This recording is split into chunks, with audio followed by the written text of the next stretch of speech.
good. Yeah. All right. Well, good evening. I'm going to call the City of Ferndale Planning Commission meeting to order at 6:31. I will start with a roll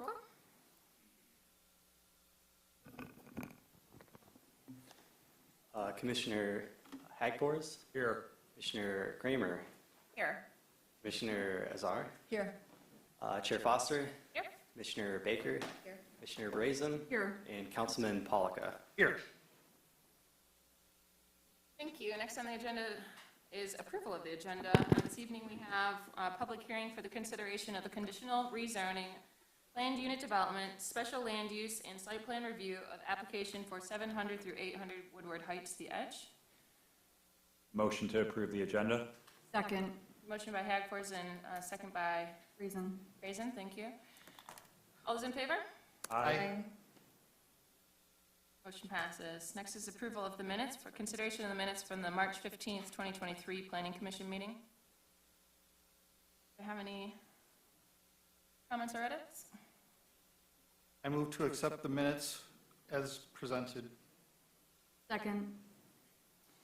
Has a motion by Councilman Polika and a second by Brazen. All those in favor? Aye. Through the chair, I think we typically excuse the Thank you. I did forget that at the roll call. members who are Appreciate not that. present. This evening we have, I would move to excuse members Showalter and member Akers this evening. Support. all those in favor? Aye. Aye. Thank you. You're right. Excellent. Good anonymous. I'm pretty sure that's right. We're able to excuse absences, neither joining us this evening. All right, now to the call to audience. So this evening, as I said, we have the Woodward Heights or the Edge development on our agenda. If anyone came to the meeting and wishes to speak to the call to audience for an item other than the Edge, now would be the time. I see no one, so we can move on. Oops. Not yet. All right. Hold Dave back. Okay. Well, we will move on to the public hearing where I see that we might have some people that wish to speak on that topic. We will start with a presentation from our city staff, move on to a presentation by the applicant, and then open the public hearing at this. Perfect. Thank you, Chair. As the Chair mentioned, this is consideration of a conditional rezoning of planned unit development, a special land use and site plan review for 700 and 800 Woodward Heights. I'm going to give just a 1-minute presentation on the timeline and then turn it over to the applicant to give their presentation. So for Planning Commission, if you recall, we met March 16th, 2022 to have a discussion item on the project. The applicant came back in June 15th, 2022 with their preliminary PUD discussion. They subsequently submitted in November and were heard by the Planning Commission November 2nd, 2022. At that meeting, the Planning Commission went through the PUD criteria and I think did not feel like that application met some of those requirements. And so we worked with the applicant who subsequently submitted a new application that they were heard March 15th. During that Planning Commission meeting, I think that the Planning Commission thought that the updated project was much better, but had some concerns about a conditional rezoning and thought that might be appropriate. The applicant tabled their application, worked with staff, and came back with a updated project, which includes the conditional rezoning.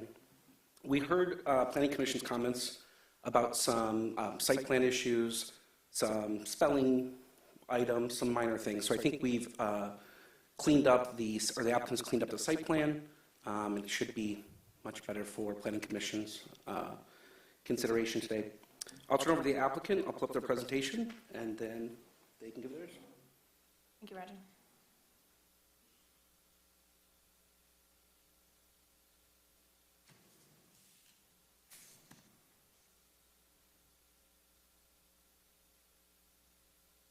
Welcome back.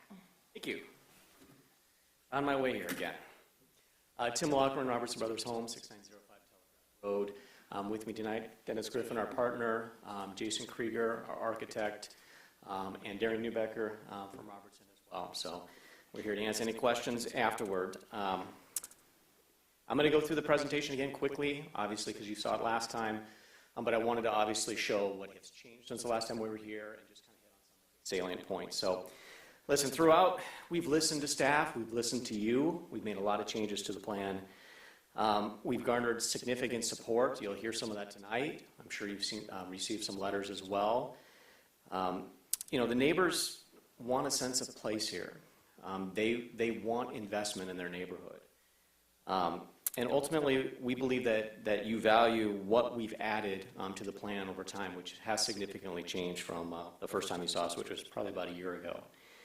And we're ready to move forward tonight. So with that, I'm going to jump into it. These are the updates from the last time we met on March 15th.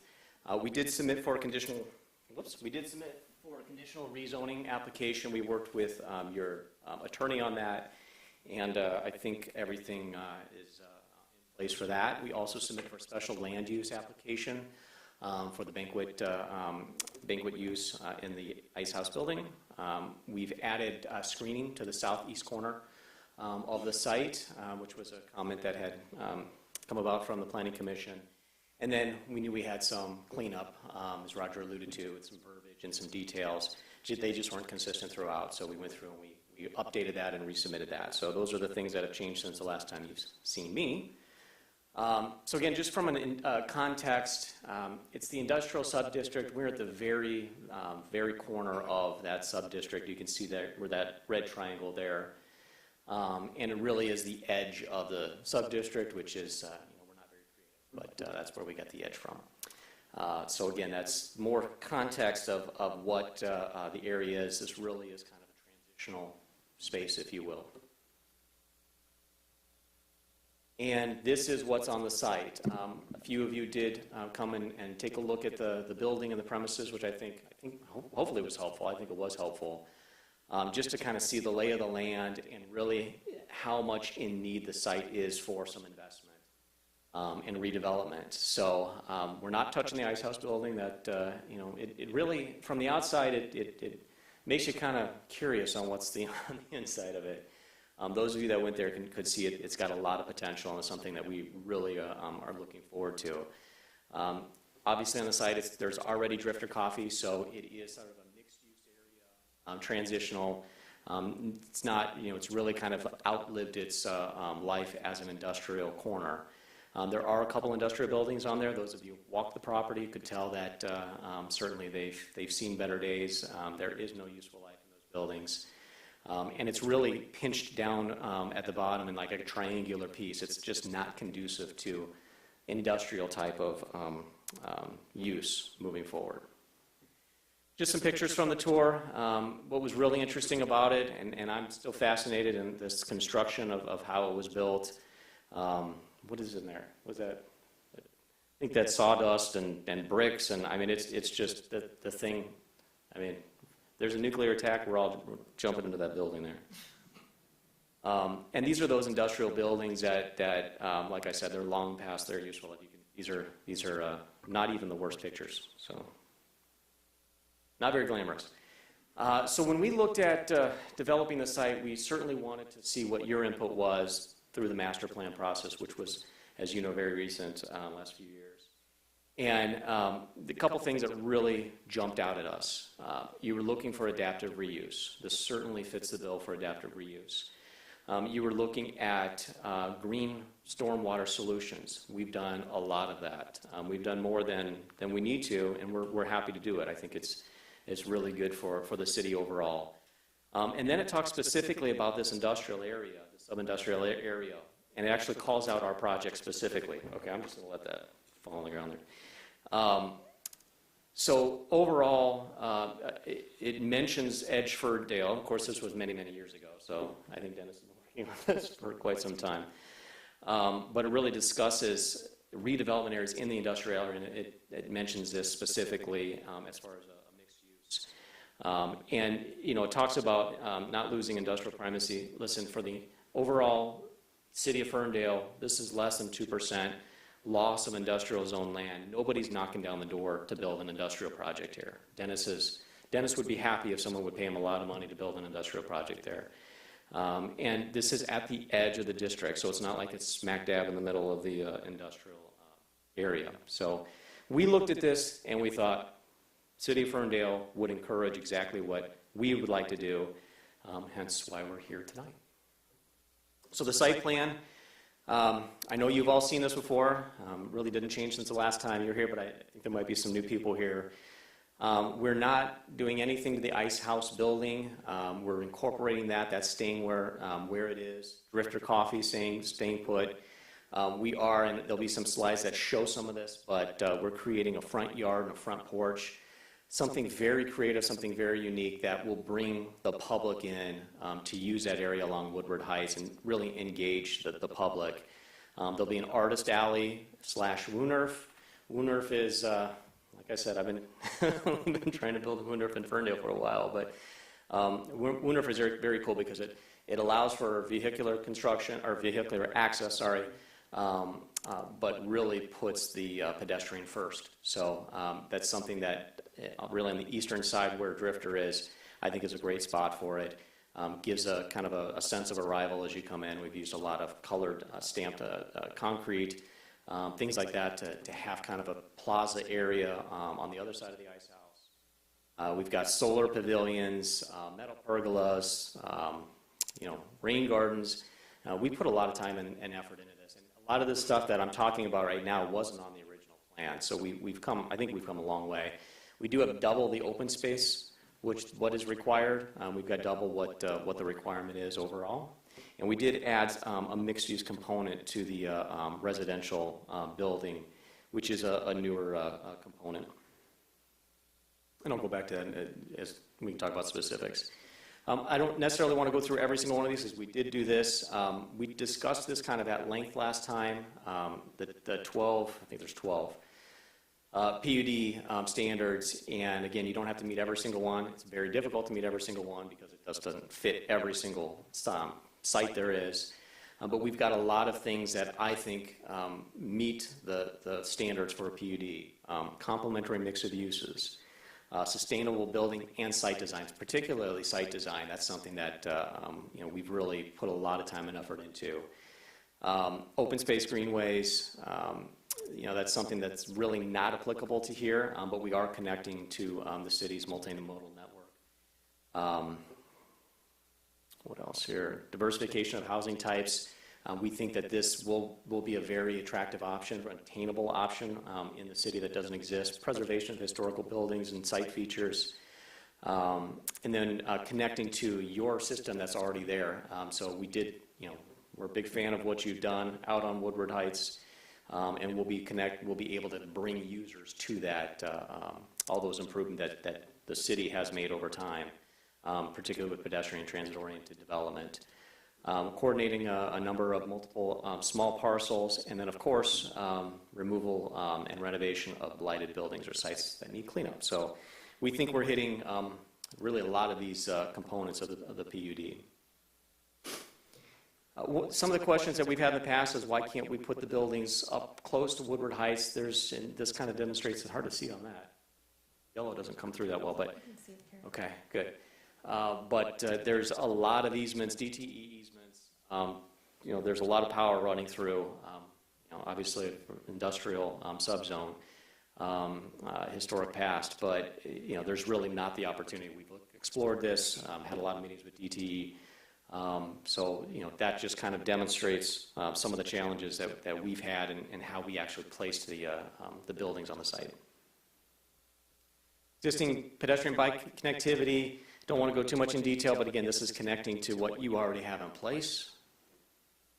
Bike racks, we've got them kind of mixed about the site. We have some internal ones as well, but certainly multimodal opportunities here. Electric vehicle charging stations, we do have a couple barrier-free spaces. I don't know if we pointed that out last time, but then we have a number of electric vehicle charging stations, obviously for guests and for the residents as well. They could utilize those systems. And again, we want to put them throughout the site. And I talked about this before, we've got about 20% provided for landscape open space. So, you know, it's tough to do that in some of these infill type of sites, especially with some of the externalities that we're dealing with. But I think, you know, being able to get 20% open space, that'll really green the area up significantly, especially considering what it is today. So just quick on the history of the site. So it basically started in the late 30s. It was an ice house. It was right before refrigeration happened. And then refrigeration happened and they were basically out of a tenant. So it's kind of been sitting there for many, many decades. But you know, nonetheless, it's a very interesting, exciting building. Our planner, who's not here tonight, but he really geeks out on this sort of stuff, and he went back and found out some of the historical you know, status of the building and the site. And he found out that you know, there was some really cool advertisement in the past, and he's kind of used that for inspiration. So I'll go through some of his slides. I cannot do it, you know, tad justice, but like I said, he really kind of got into this, and I think what he came up with is just really awesome. So this is some of that I'm talking about. So he incorporated that historical signage. That will be on the side of, it'll be a mural on the side of the Ice House building as you come in off of Woodward Heights. You can see on the left there, and I'll get into that a little bit, it's our front lawn area, but you know, pops of colors, you know, something that's interesting that catches your eye as you're coming down Woodward Heights. So the front porch, this is the area that really kind of already exists. This is the Drifter Coffee space in front. And I'll show you some pictures, it's being used quite a bit. I mean, this has been activated, and we're just going to continue that activation. Hopefully, if we can move forward, that Drifter Coffee has started here. So Drifter Coffee is not going anywhere. Really, not much is changing. We'd like to kind of soften it up a little bit, take out the asphalt, put in some you know, decomposed granite, but really kind of keep the same usability of the site. We'll put in a couple bollards so trucks won't come up there just willy-nilly, but they'll be removable, so maybe if there's food trucks or something like that, they could do some kind of events or art events or something like that where they could access. But the intent would be to leave traffic off of that traffic circle there. These are some of the pictures that you can see on really any given day. Live music, you know, art events, that sort of thing. So this is, again, this is something that we're hoping to really expand upon with the remaining of the development. So the front porch, well, actually, this is still the front porch. Those are those removable bollards that I was talking about, to be placed with the crushed aggregate pavement. The front lawn, that's in front of the Ice House building. It does exist right now. It's sort of being used, sort of not. It's sort of, should I use it, should I not use it? We're going to make it open to the public. We're going to create some signage. We're going to, you know, kind of brand it, have some metal arches that are going to be fitting in with other areas of the site. But people can come, they can do yoga, art classes, you know, lawn games, that sort of thing. It's a front lawn. So that'll be something that'll be, you know, as part of the PUD, if you will, but really just as part of the project, we felt it was important to bring people in from the public. Along Woodward Heights, I know this has come up a couple of times, how to screen the vehicles. We think this is great. Tad came up with this. He's genius on these sorts of things. There are some existing metal rings that are just kind of there. I mean, there's a lot of reuse that we're trying to do on the site. And being able to do that along Woodward Heights to screen that parking was really kind of, I think, ingenious on Tad's part. So this would be the area along Woodward Heights to the west of the Ice House building. We would be reutilizing and reusing those industrial type of amenities there.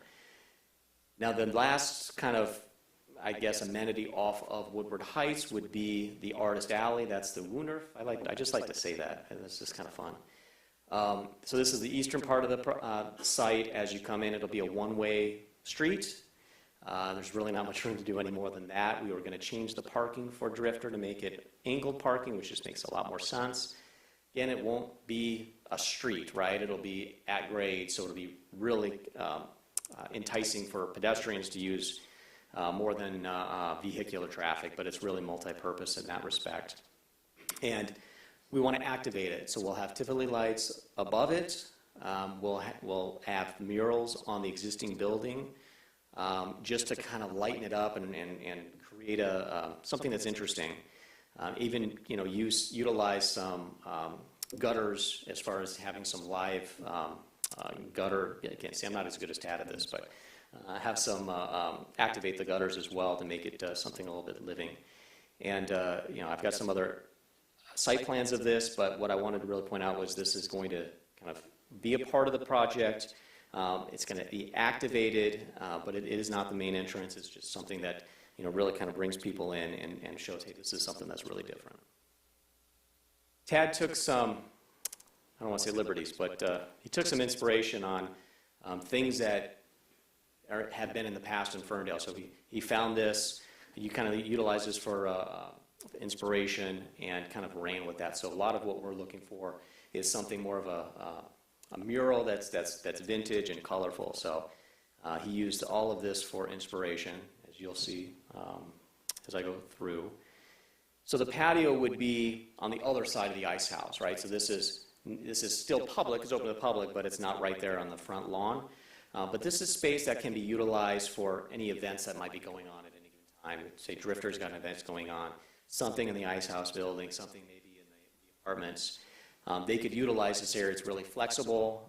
You've got some patio area, some color, just something to activate, you know, a little bit of lawn area, and you know, really something that's utilized for the public to get together and interact in the area, which is already happening in Drifter. This is just going to be more of that. That's that roof water. He had some really crazy ones that didn't make the cut here, so but it's just kind of something that's playful and kind of adds a little bit more of that intrigue for the architecture of the site. So pedestrian connectivity, this is something that I think has really evolved over time since we first showed you the site. In fact, I don't think we really had much thought going into it as far as what we could do with pedestrian connectivity. And one of the things that is important, obviously, is to connect the apartments to the ice house building and do it in a way that's not unsafe. And I think it really was unsafe before. So I'm glad we've had the opportunity to make it much better. You can see these are kind of where you can walk, but the main thing that I want to talk about is that metal pergola that kind of is that promenade between, I don't know if this will work, between the ice house building and then down to the apartments here and the mixed use here. So it'll be something that we see on site. We're going to be reusing, again, industrial materials, and we're going to create something that will give shelter, but also something very kind of unique and say, hey, this is something that I think I want to walk down here. Next to that will be a rain garden as well, but you know, this will be safe from some of the vehicle traffic, and it serves the purpose of bringing people to and from all these areas of the site. Green infrastructure, this is something that I'm very excited about. You know, this is more than we typically do, and it's, you know, it's something that I think is great for the site. So obviously we're meeting the minimum standards with the underground detention that we'll be providing. Then we're going above and beyond with rain gardens and bioswales. Those areas will divert about 3,000 gallons of water after a rain event. So that's water that will be held and then, you know, will be drained into the ground that will not go into your storm system. So this is, again, just above and beyond, and it's something that I think is something that you'd want to see, I'd want to see, I think the neighborhood would want to see. So that's a component of the site. Some other green infrastructure, we'll have solar panels on the solar pavilion, which is just south of the ice house building where Drifter is. And that's really kind of an area that's for vendors to set up, but also to provide that covered area that can also provide some solar, you know, batteries, solar energy. So that's a component. We've also got what we're calling the sunflower plantings, something that I think would be very unique along the railroad, just to give a splash of color along that space. So we're very excited about the green infrastructure and what we can do to make the site that's just not your cookie cutter development. We've added in a makerspace, which is really kind of a mixed-use commercial component to the apartment building, which really ties the two areas together. You know, it's attached to the building. It'll look like it. High-quality materials. You can see here what we're proposing. Masonry, metal siding, that sort of thing. High-level materials. So this would be the 100 units that would be on the south side of the site. We wanted to make sure that, you know, we were kind of integrating the site all together so it's not just two disparate uses. A couple of renderings just to show what we're talking about. On the right side, you can see a little bit better that pedestrian promenade, if you will. Certainly, there's not many places for parking our vehicles to get into a confrontation with any pedestrian. So that's something we really wanted to focus on. And you can see that's the spine that kind of runs diagonal down the site. Same thing, just an aerial view of that. And this shows the pops of colors that maybe you wouldn't be able to see before. The reuse of the building, you know, kind of speaks for itself. So you can see this is something we're really activating, whereas now it's just not put to use whatsoever. I think this might be my last slide, but again, this just is an overview of the site. We're really excited. I'd love to answer any questions you still have. I think we've kind of been through the process enough to hopefully we're at the finish line here. Again, we did work with the attorney to make sure that you know, you were happy with the conditional rezoning application. It makes sense, and we're here to answer any questions. So thank you very much. Thank you, Jim. All right, at this time, I will open the public hearing for the consideration of the conditional rezoning, a planned unit development, special land use, and site plan review applications. And those are technically four different motions that we'll be making and all require a public hearing, but we'll be holding them together as they're for the same development that you just heard about, 700 through 800 Woodward Heights, also known as the Edge. So anyone wishing to speak for the public hearing can come up to the podium, and you have 3 minutes if you start with your name and your we do address anymore. Name and address would be lovely. And I will open the public hearing at 6:57.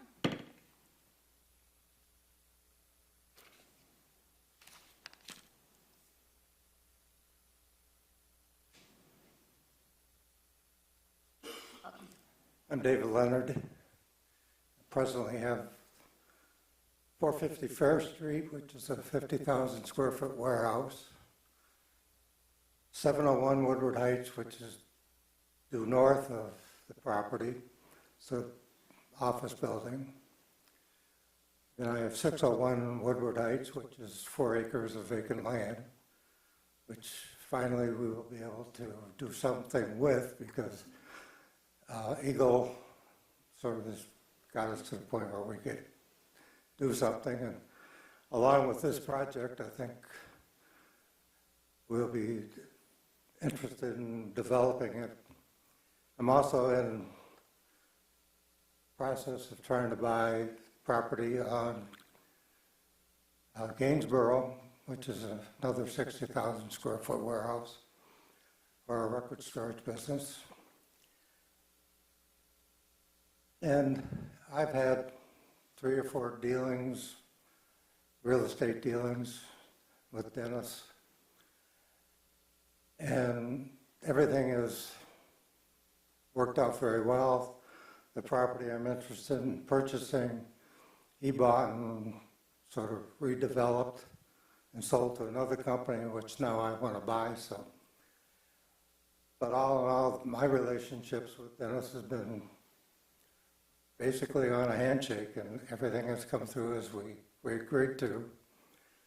And I've also had a lot of dealings with Robertson Homes.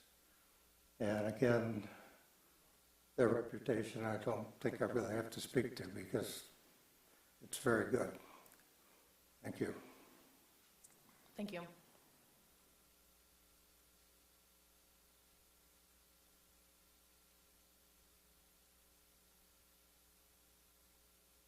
Welcome. Hello, Michael Daly, 2859 Horton. It's on the Bermuda-Horton Triangle. From my front porch, I can see the project, which is very impressive. I'm also a contractor and been privy to a few plans and projects, and I don't know how many plans come across like this. This is tremendous. I just had it speaks for itself, and I really look forward to this project happening. I look forward to hearing your response. Last meeting I was here, and I understand there's certain legal parameters, and I certainly hope they get resolved and this project can start taking hold. Thank you. Thank you.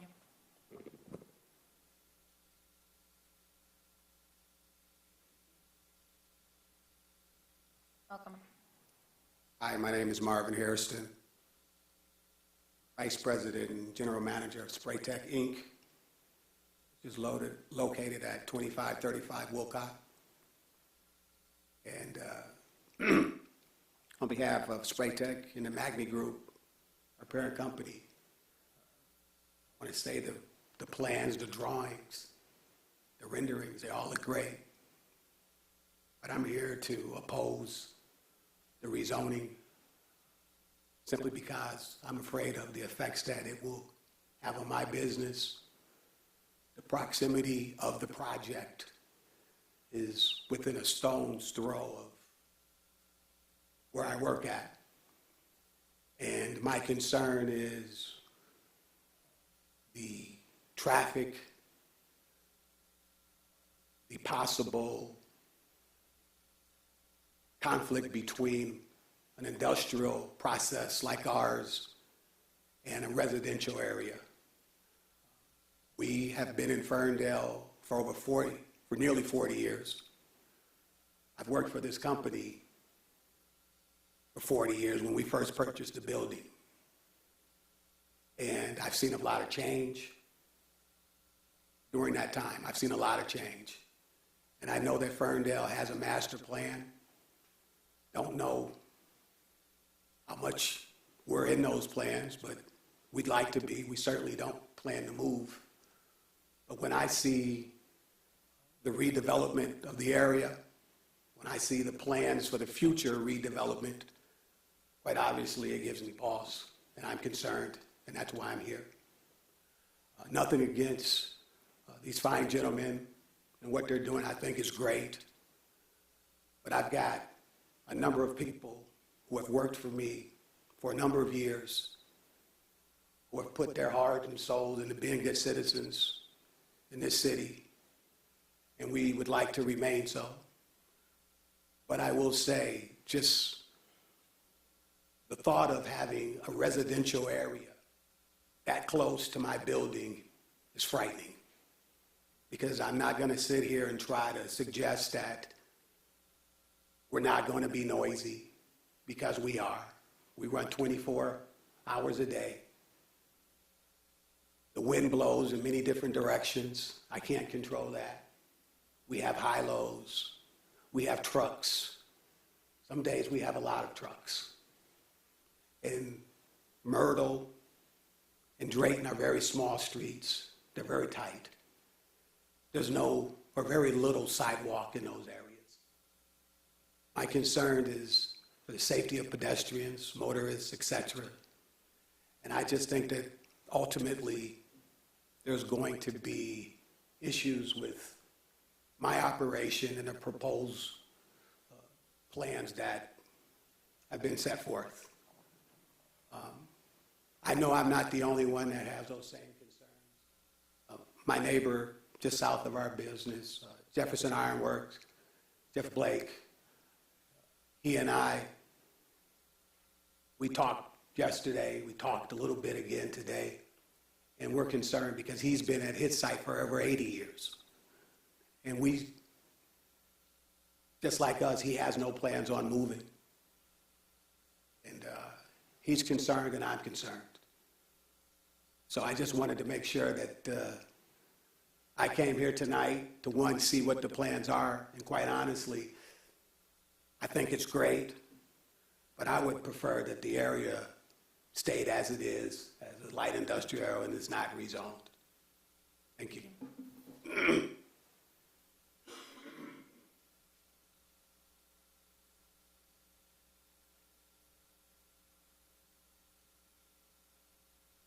Good evening. I'm Paul Leonard, owner of the site of 620 Woodward Heights, which again is immediately west of the railroad tracks from the proposed site. I've run a business out of there for 30 years. We've had trucks and high-lows. No disrespect, but we're good neighbors. We have residential immediately to our west. So I am here in support of Dennis and his team. I've had business relations with Dennis. Everything's always gone well. One of the things that I found out the last month was we hired 4 new people, and they're all local. And they all said the same thing, is that we came to you because you're local. And bringing this project in brings more people into the community and more possibilities for our businesses to hire these people, because they're not coming from distance away to work here. And that's what I have seen in the last 6 weeks. So I thank you for your time, and good evening. Thank you.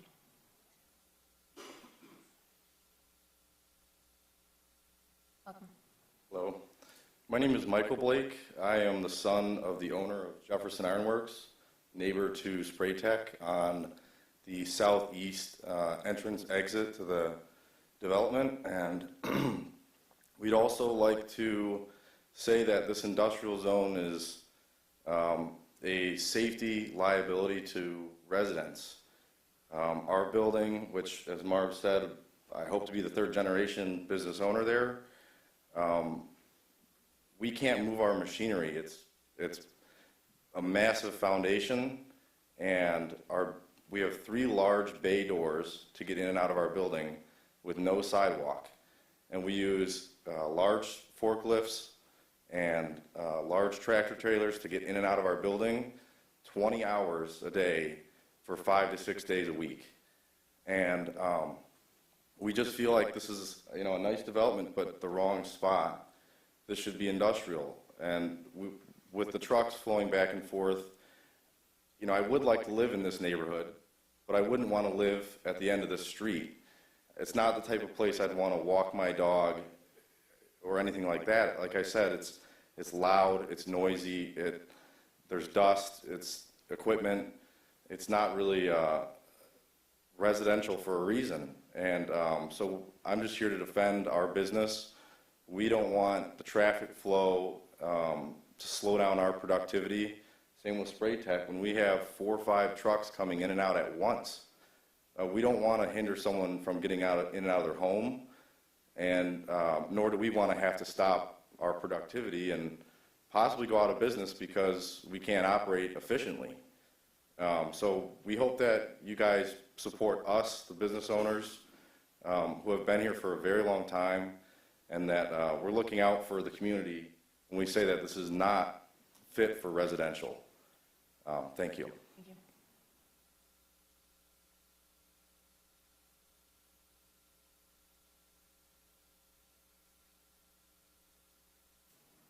Anyone else wishing to speak on the matter? Kyle, do we have some write-ins?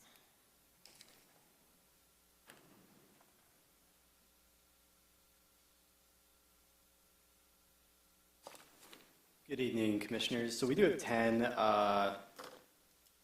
comments that were submitted to us via email. So I got 5. I gave 5 to Christine just to lighten the load a little bit. So without any further ado, I'll just run through them. From Michael Zichik, I have members of the Ferndale Planning Commission. My name is Mike Zichik. I am a property owner in the neighborhood of the proposed project, The Edge. I own 1100 and 1200 Woodward Heights. which total nearly 70,000 square feet of space. My tenants include an eclectic mix of companies such as Boston Tea Room, a cybersecurity firm, an event planner, and a chocolate manufacturer. The proposed PUD for the Edge is of particular interest to me as both a property owner and a veteran real estate professional. I fully support the mixed-use plan as the Ice House conversion definitively continues the theme of non-traditional commercial uses that will add to the exciting uses along Woodward Heights from Hilton to the tracks. In addition, the multifamily component will provide much-needed housing. It appears that the unit sizes and layout of the apartments offers a great variety of the first-floor walk-up units, studios, and one-bedroom units. As a real estate professional, I can attest that there is a point in the life cycle of buildings that renders them obsolete and beyond a productive adaptive reuse. The rear building at this site is at this point in its life cycle. The Ice House, however, is well suited for reuse as intended in this plan. Again, I fully support this plan and hope that the Planning Commission recommends approval of the PUD. This is from Rod Ross, 405 Glendale. Hello, and thank you for the opportunity to share with you regarding Robertson Brothers Homes. My apologies for not being able to appear in person due to prior commitments. As a Ferndale resident homeowner, having lived in Ferndale for almost 4 years now, I have to say this is one of the best communities in the area. The sense of community presented here by the city, as well as from the residents, is beyond compare. With my career, I travel and deal with people and municipalities in all the Metro Detroit area and love the number of people I encounter that do or have lived in Ferndale, and it is always a great story recommendation of a place to check out in our city. Ferndale, in my opinion, is one of the cleanest, safest, and most diversified in this area. I feel that comes from not only the city, municipality itself, but the residents. Living in Parkdale Towns in Ferndale over the last 4 years has been the best decision we could have made from moving from the city of Detroit. From our first visit to the development, to the completed home, working with Robertson Brothers was nothing but an ideal experience. Our unit, the 7th out of 72, was purchased at stud stage, and we selected all our finishes, etc., for our home. There was not one employee, subcontractor, or vendor that we encountered during the process that was not above and beyond the definition of an amazing customer service and quality. Having been in the development from basically the beginning and having met almost every new resident as it grew into a close community where we all socialized together, including walking, biking, etc., to all the many merchants, restaurants in Ferndale. We dine and shop multiple weeks in Ferndale, and I honestly can't remember a time where we don't see at least one person from our development out and about as well. During the early stages of the pandemic, we would sit out on the lawn 6 feet apart and visit, get to know each other, and all the residents who would walk by. Even Mayor Piana on occasion would stop and chat, making sure all was good and Ferndale was being good to us. I'm employed in the real estate industry and previously worked for a large home builder in another state. Personally, we recognize Robertson Brothers as the best choice and consistently find their projects to be built, developed, and maintained meticulously. In my opinion, the city of Ferndale would benefit tremendously with another community from Robertson Brothers' knowledge, professionalism, quality, and value. If you have any further questions, please don't hesitate to contact me, and we look forward to welcoming the new Robertson development and its tenants. This is from Lewis Turner of Premium Electric Company, 2550 Hilton Road. I hope this email finds you well this morning. As a longtime Ferndale business owners, Premium Electric Company would like to express our full support in rezoning the subject parcels from industrial to PUD. While Ferndale continues to have a striving and a healthy economic balance, the demand for these parcels to be rezoned is self-evident. The city of Ferndale is extremely fortunate to be presented with this redevelopment plan, and we look forward to the community enrichment achieved by this. This is from John Falcon, Ross Controls. I'm writing in regards to the exciting mixed-use rehabilitation project plan south of Woodward Heights behind Drifter Coffee. I represent Ross Controls, located immediately east of this exciting project at 950 Woodward Heights, as its Senior Vice President and Chief Operating Officer. Ross Controls is a 101-year-old international manufacturing company with founding roots in the Motor City. During the pandemic, we moved our corporate headquarters from Troy to our current location in Ferndale, immediately adjacent to the Urban Rest Brewery. As an employer of choice, we are seeking walkable and comfortable environment for our employees, and we're immediately attracted to the initial vision of the Edge. Now in 2023, we eagerly await the development for our employees, customers, and visiting suppliers. The Edge project will provide a much-needed upgrade to the abandoned Midwest Wire, scheduled for demolition, and Ice House building, scheduled for rehab. Both are vacant, an eyesore, and a topic of consistent questions from our employees who park their cars near the buildings for daily work. Our employees eagerly await to see construction begin, as the entire Edge project will clean up the site that has been neglected for many decades. The improvements, including proposals for the ice house, as well as the introduction of attainable housing options, are in line with the existing character of the neighborhood and also align with our vision of the area. This shared vision is one of the reasons we left our corporate space in Troy for our current location. I understand that the city's added a request for conditional rezoning to ensure the project would be developed in a timely manner or otherwise revert to its existing zoning. As mentioned in the past, we strongly support this project and believe approval is appropriate. On behalf of Ross Controls, its employees, and regularly visiting customers and suppliers, we overwhelmingly continue to support the project and are excited to see this come to fruition. The project supports the character that makes Ferndale so great, and once completed will be the talk of the town. Please feel free to reach out to me directly if there are questions or follow-up. We're excited for construction to begin. This is from Jeff Kretschmer from Star Treks. I'm writing this letter of recommendation for Dennis Griffin to express my strong support for his business expansion plan at the former Ice House in Midwest Wire. I'm confident that this will be a valuable addition to the community. I'm the owner and president of Star Treks and have been a tenant of Mr. Griffin for 4 years. Mr. Griffin has demonstrated exceptional business acumen and entrepreneurial spirit in his current venture, which has established him as a prominent figure in the industry. His keen understanding of market trends and consumer behavior has helped him to create numerous successful real estate ventures. The expansion of this property will undoubtedly bring numerous benefits to the city of Ferndale. In addition of another space, will provide job opportunities for locals and contribute to the economic growth of the area. Moreover, his product is of such high quality that I'm confident it will be a success in Ferndale, adding to the city's already rich tapestry of offerings. Mr. Griffin is a consummate professional and a pleasure to work with. He has a solid business plan for the expansion and has carefully considered all aspects of the process. He is well prepared to take on the challenge of opening a new space and has the resources and experience necessary to ensure its success. In conclusion, I wholeheartedly recommend Mr. Griffin's expansion plans in Ferndale. The city of Ferndale would be fortunate to have such a business operating within its borders. Thank you, Christine.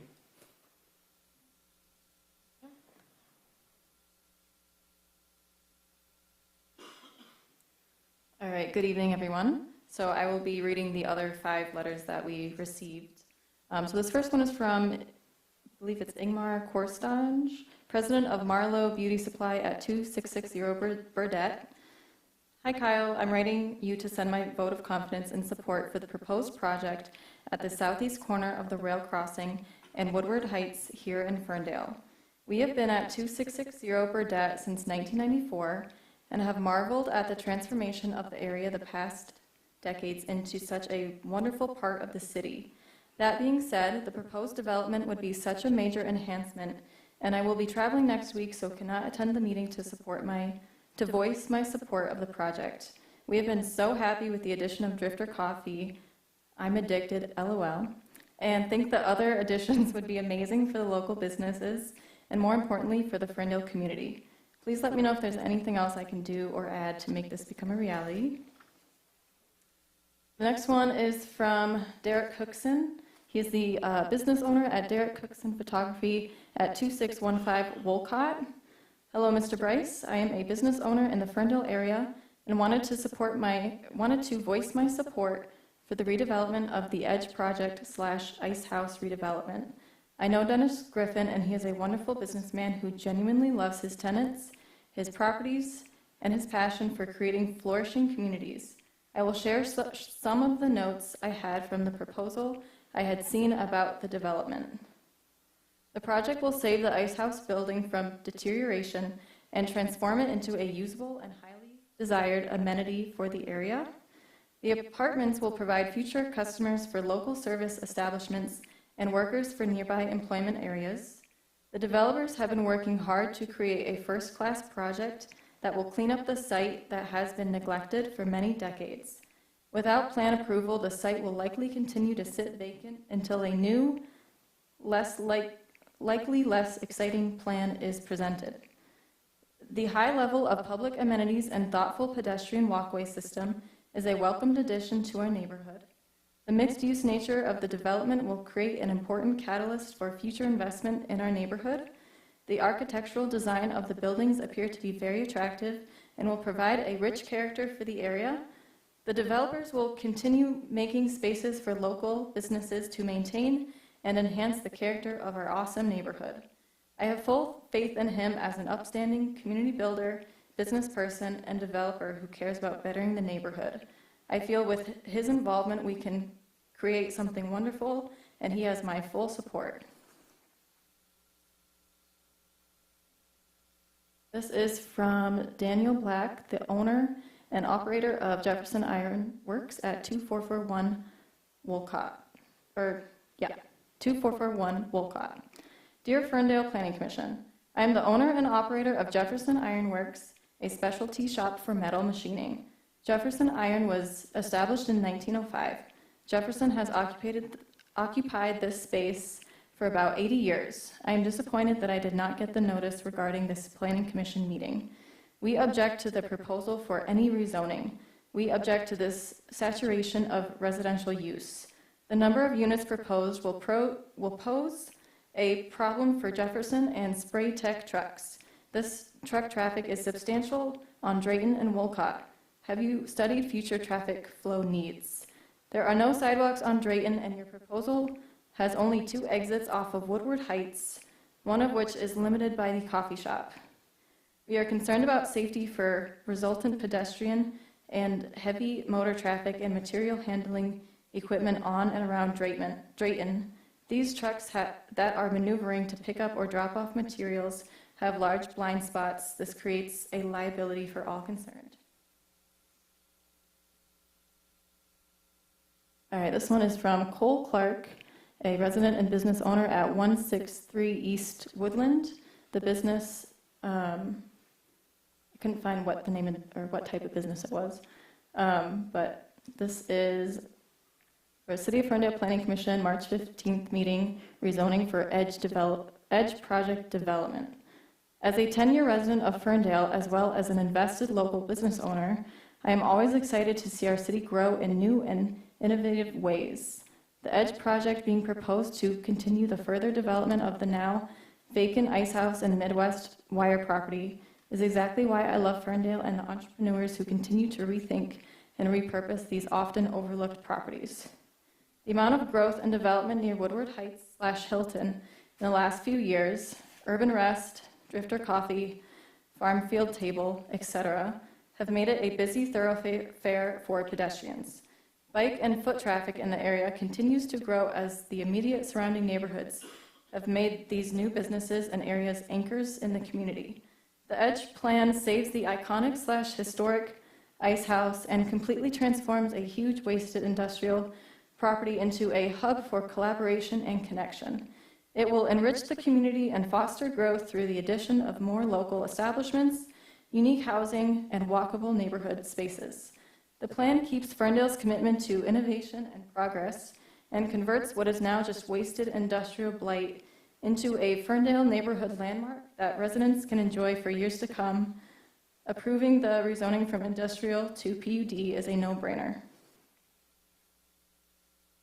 And the last one is from Brad Jackson. He's a business owner of CrossFit Bolster at 1030 Woodward Heights. Hi Kyle, as a small business owner in Ferndale, I am in support of the redevelopment project at the old ice house and Midwest Wire property at the southeast intersection of Woodward Heights and the tracks and behind Drifter Coffee. The project will save the ice house building from deterioration and transform it into a usable and highly desired amenity for the area. The apartments will provide future customers for local service establishments and workers for nearby employment areas. All right, thank you. Thank you. Once again, before we close the public hearing, does anyone else want to speak before the...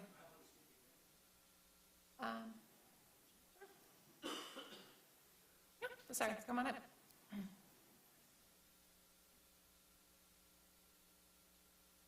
Again, Paul Leonard at 620 Woodward Heights. One of the things that happened to us a few years ago, if you've all traveled down Woodward Heights, is they put in that big concrete block at the railroad tracks so they could turn it into a, I think it's a horn-free zone. So all of our trucks and trucks that come into our facility had to be rerouted in order to facilitate that. We didn't get a vote in that. We didn't have a say in that in any way. So we adapted, and we're still running. So that's all I wanted to say, is that as business owners, we need to adapt and change to the surrounding environment. And with Dennis's project, it's no different. So thank you.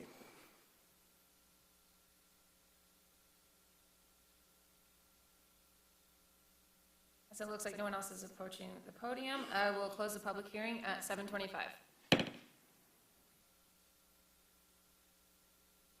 All right, at this time, I will bring it to, I don't think we had any questions that we needed responding to from the public. Did I miss any? I don't believe so. So we'll move on to questions from the commission for the applicant or the city at this time. And actually, before we start that, I did want to say that as we do have 4 motions, I think it can get maybe a bit confusing. I know we've heard this quite a bit. I'm not sure how much discussion we'll have, but I think I would like to take these one by one. And so if we want to start with the conditional rezoning and any questions that we might have on that, and then take the PUD, special land use and site plan separately after those. I know some of them will probably cross-reference, and that's okay, but I think it just might be easier. Everyone okay with that? All right. So with the conditional rezoning, this is new. There was the one condition proposed by the applicant on the rezoning before us. Do we have any questions on that proposal?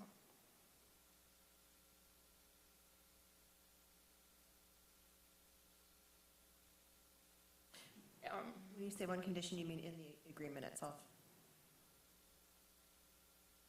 Yes. Okay, yes. For the condition, yeah, did I misspeak? No, there are a list of findings, but there weren't any conditions written in the motions in the packet. So I just want to make sure you were referring to the contract document. Within the contract, I think we probably would add that as a condition of the rezoning itself as well. Okay. That makes sense.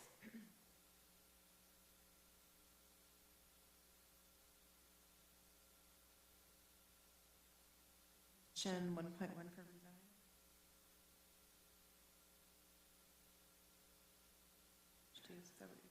So that would be on page 2 of the conditional rezoning agreement. Article 2, section 1. Right? Oh. No? No, sorry, nope. Article 1, section 1.1. But the developer agrees to restrict the use of the property to the uses and development standards as presented in the PUD, as approved by the city. If there are no questions, Sorry, through the chair, because this is where I get really confused because I'm not a planner or architect. So the change would only restrict them to MXD2 uses. It's not a special use that only they can use. We're rezoning it. So if 6 months from now or a year from now they decide to sell the property, it would retain. Go back to M1. It would go back to M1. Okay, so the MXD2 is strictly for this project. or the PUD, actually, so it's a little bit more broad. I mean, so if it was different owners or developers, as long as they're in compliance with the PUD, and the uses and the conditions within the PUD, then the rezoning would stand. And then if it doesn't move forward, and they're, So if the PUD changes, then it reverts back to the M1 and has to go back to approval for a rezoning again? and so within the PUD draft language that's before us, there is a 5-year time period for the developer to bring the development into fruition, as noted through the different conditions and offerings that they're suggesting in the PUD.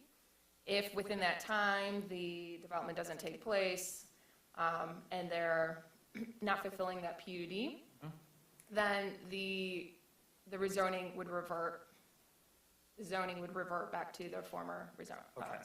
Okay. Thank you. What's the big change from last time? Okay. Is that clear for everyone? Excuse me. Any further questions?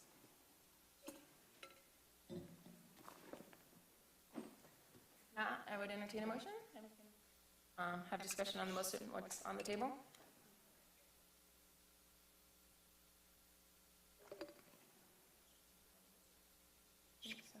I can, she does, I can do it. Okay, I've got our note. I would move in the matter of 700 to 800 Woodward Heights, after a public hearing was held as published for the state in place, that the Planning Commission recommend approval of the conditional rezoning application based on plans and the conditional rezoning agreement dated March 28th, 2023, to conditionally rezone the parcel from M1 Light Industrial to MXD Mixed Use with the findings as listed, and a condition, the addition of condition 1.1 from the rezoning agreement. Has a motion by Baker, I'll second. a second by Hadford. Condition, so that must be the condition they were referring to. They must just. Okay. I think it's better to explicitly say it. Yeah, no, yeah, that's good.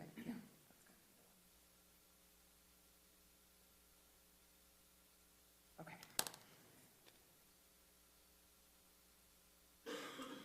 I have discussion on the matter. Does anyone else wish to? Before we vote? I would just say, I think that, I've said this before, and so I know that, I heard one of, someone who came up to speak was saying that they, hope to hear how, or looking forward to hear how the commission discusses this development. We've actually heard this development multiple times, and so discussion might be a little bit light tonight, so I think we all know how each other feels. There are some new pieces of the development that are brought to us tonight, but on the conditional rezoning, and as I've said in the past, I personally do not think that this meets the intent of the recently approved master plan for the rezoning, or for the intended requested rezoning. Therefore, I plan to vote no in the motion. I do agree that it's a really great development by an exceptional team, and I really appreciate a lot of the components that have been added, some of the pedestrian connectivity. I think that we do need additional housing in the city. I just think that this is the wrong location for that. So that's what I had to say on the conditional rezoning. Through the chair, I agree with what you put forward and your thoughts on that. If there's no further discussion, can we have a roll call vote for the conditional rezoning?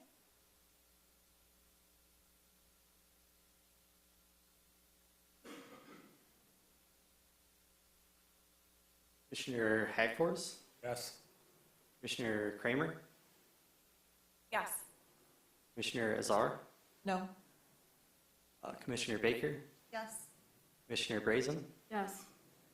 Councilman Polika? Yes. And Chair Foster? No. I have 5 yeas and 2 noes, which means that we need 6 for approval, so the motion fails.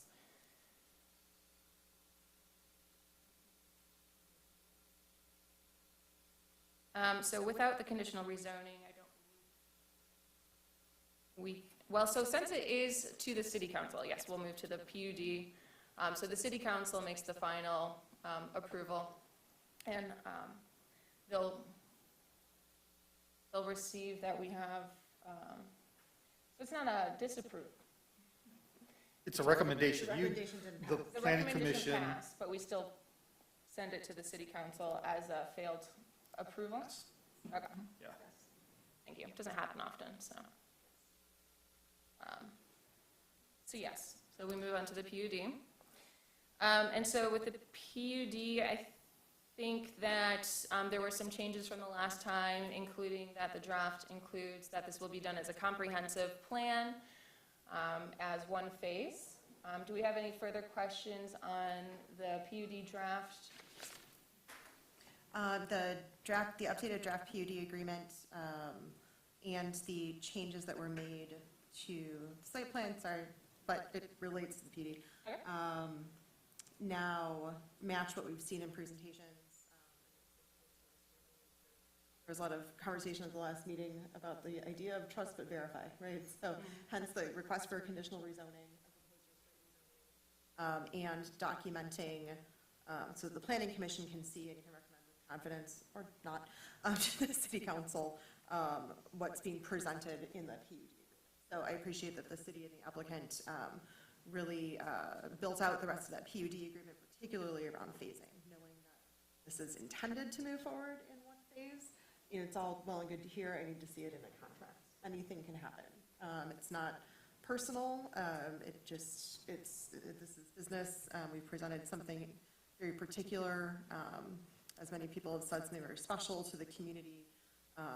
So that is then the community's expectation of what's being delivered on. So in terms of the PUD requirements, I do think that they meet or exceed. I know that's a conversation coming up for our zoning update, but I think they meet or exceed a number of our requirements. I voted in favor of the conditional rezoning, voting in favor of the PUD as well. And thank them for making the updates we asked for. And if anyone does have questions on the site plan that they would like to have answered for the PUD, of course, that's something that we can address as well. I can hold on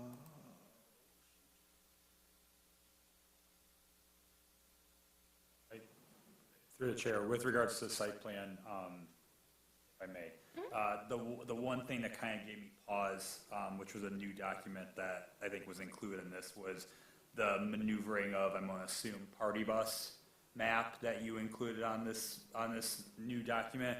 And the one thing that does kind of concern me is the movement of it actually shows it maneuvering on the Woonerf as an exit, which it would not be, and we've had the discussion that that's an entrance-only path, and I still don't see the signage indicating it, saying that it would be a one-way, and then if you're on the site, probably that dumpster, you need to do not enter sign there. So that kind of confused me and actually kind of gave me a little cause for concern, because the businesses that were addressing the concerns on traffic on Drain and whatnot right now, the infographic that wasn't included before that I didn't notice, shows that pretty much the bus will come into the site but have to exit the site, most likely on Drain and Myrtle. So, do you know what I'm referring to there? Was it the fire truck access plan? It maybe was that a fire truck? Yeah, Okay. it would be SP07. And that's not necessarily indicating that that's the direction they have to go. It's just indicating that if there's emergency access, they'd be able to utilize that area. So 100% will be one way, and if you want to put a condition of approval that, the Woonerf be one way, we'd have no issues. That's the intent. Okay, thank you. And it does show them going into Myrtle and Drayton, but that's just to go in and back up and out. Gotcha, okay, thank you for the clarification. Yep, thank you. I actually did want to clarify, so that is one way in? Is one way in, correct? Okay. Correct, yeah. Just making sure it wasn't one way out with back-in spaces, Oh, good question. which are actually Because more, that's what they're putting in now in a lot of places. So, they're actually more safe. Yeah. yeah, good question. So was that part of the reason why the design was one way in, or does it just make sense to have two in routes on Woodward? There really isn't room to have a two-way there. With the in versus the out? I've seen it the other way. I think Typically, when people are coming in, especially for coffee, they don't want to have to go all the way around and then park and back in there. So I think it was more a convenience, which probably makes sense. It does. Yeah, thank you. Sure.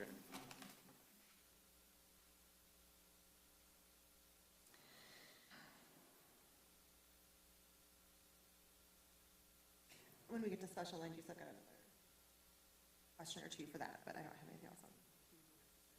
The special land use, kind of rezoning, I held it for special. Whatever. It doesn't really matter. And things for the site plan. They're all related, so. The site plan is the one that we'll probably have the most discussion, but. Although I did miss our last discussion, so I'm not sure how much was already discussed. So, if there's no further discussion, entertain a motion on the PUD.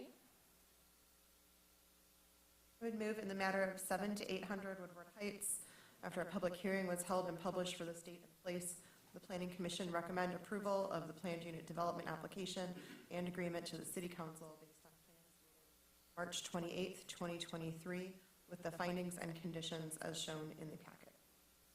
Support. As a motion by Baker and support by Hagfors. Any discussion on the motion? Hearing none, can I have a roll call vote, please?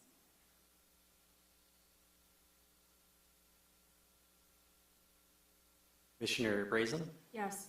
Commissioner Baker, Yes. Commissioner Azar, No. Commissioner Kramer, Yes. Commissioner Hagfors, Yes. Councilman Polika, Yes. and Chair Foster. No.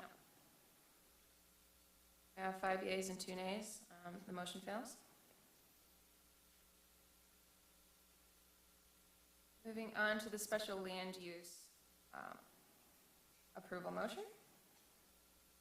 Commissioner Baker?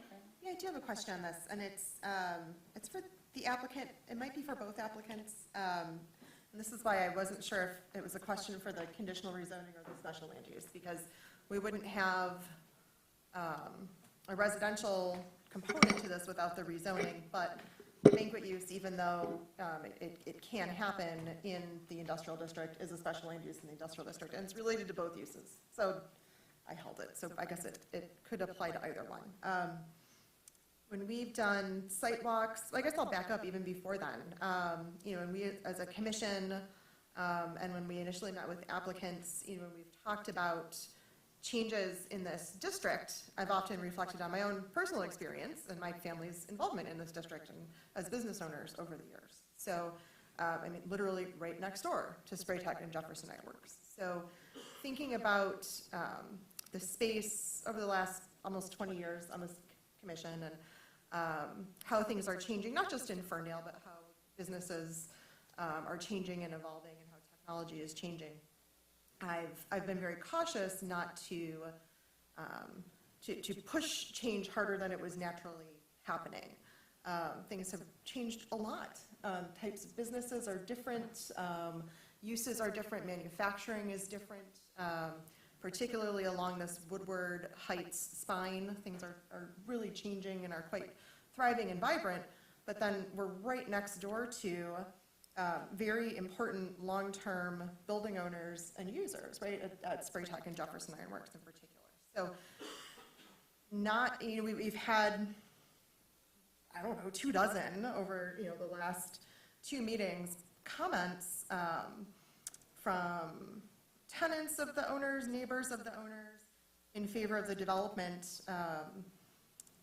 We haven't heard from Jefferson Ironworks and Spray Tech, and so I want to know, how is this relationship going to be managed? We've now got 2 buildings that will have multiple tenants, potentially people leaving a banquet space at night who aren't familiar with the neighborhood. I guess I'm almost less concerned with residential comings and goings that happen twice a day as opposed to like a whole wedding letting out, and people aren't sure where they're going, and now they're driving straight into the trucks that are backing into Jefferson Ironworks. I've been concerned about it for 20 years. I'm still concerned about it.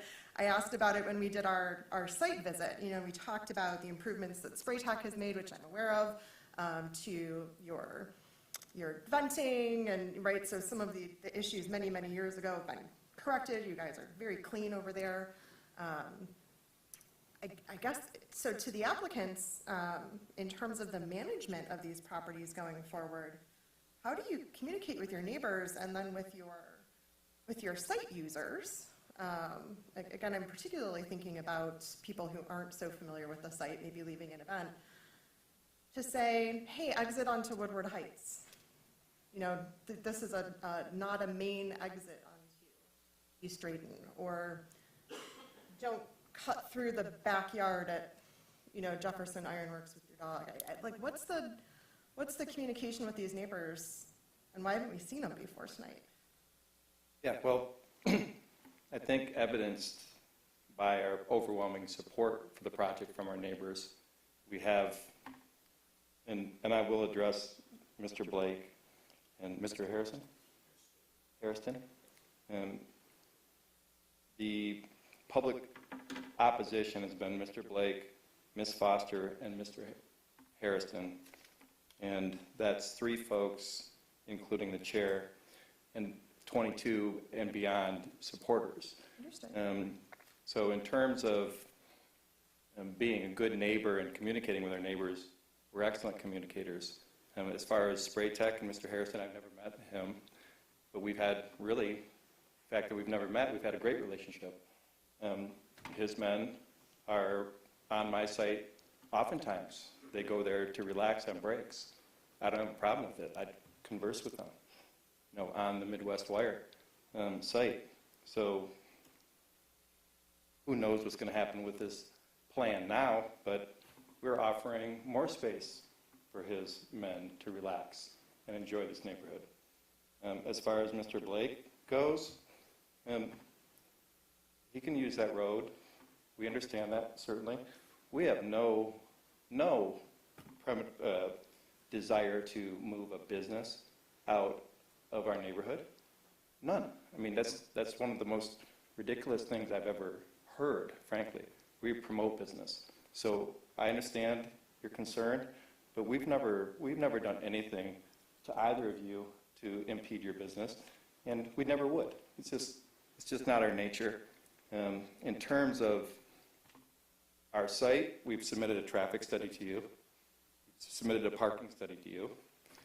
You guys have approved in the last 2 meetings an event center in the center of the neighborhood that you're protecting, and we're getting this. It's very confusing to me. So our communication is in our plan and our presentation to you.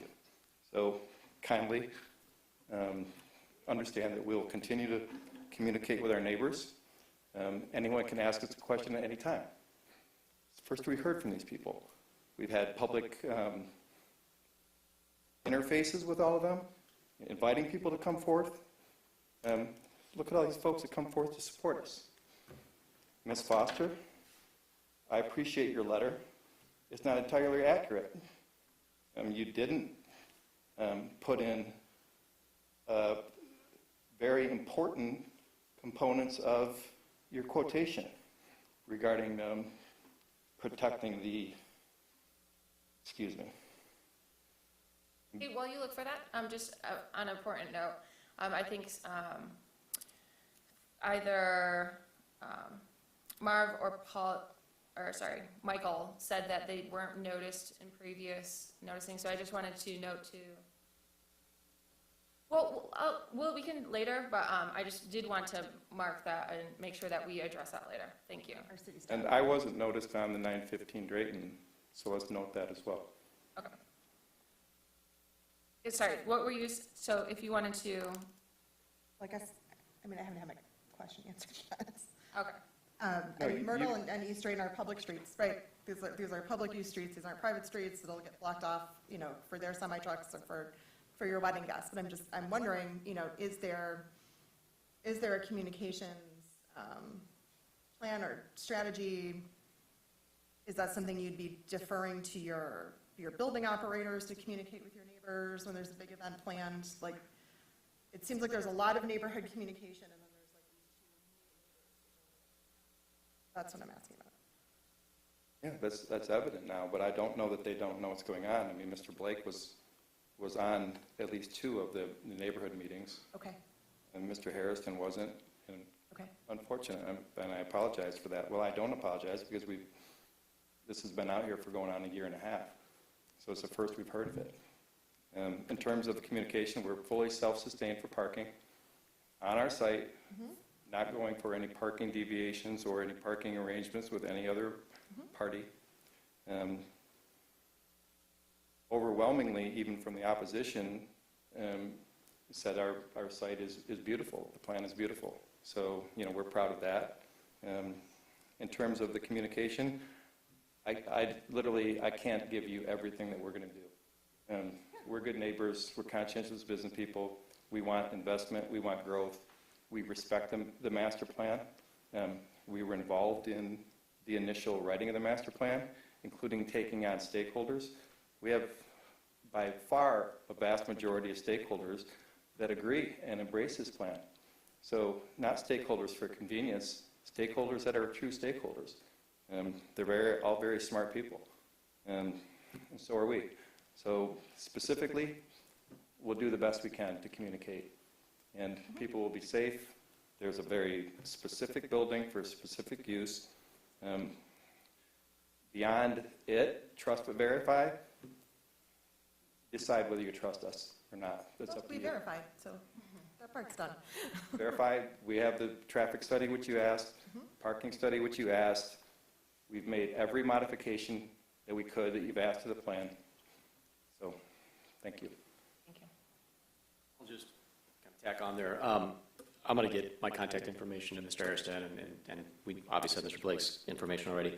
Just to point out on the site plan, essentially, the main reason why Drayton is open so it would have traffic flow for, fire access and that sort of thing. It's not a main access. I mean, especially people coming out of the Ice House building, there would be zero reason for them to explore down there to go out. So, I mean, that's, for emergency only, I think it makes sense to have those connections, but we're not featuring those connections. They're really there for any kind of emergency access, or really, I think a lot of conversations we had with staff, and I think the Planning Commission before, was to allow trucks on their site to be able to utilize that in case they need that additional access through. So we created our site that would allow that connection there. So, we certainly tried our best to work within those parameters, but really the access is off of Woodward Heights. There would be no really other reason why. So.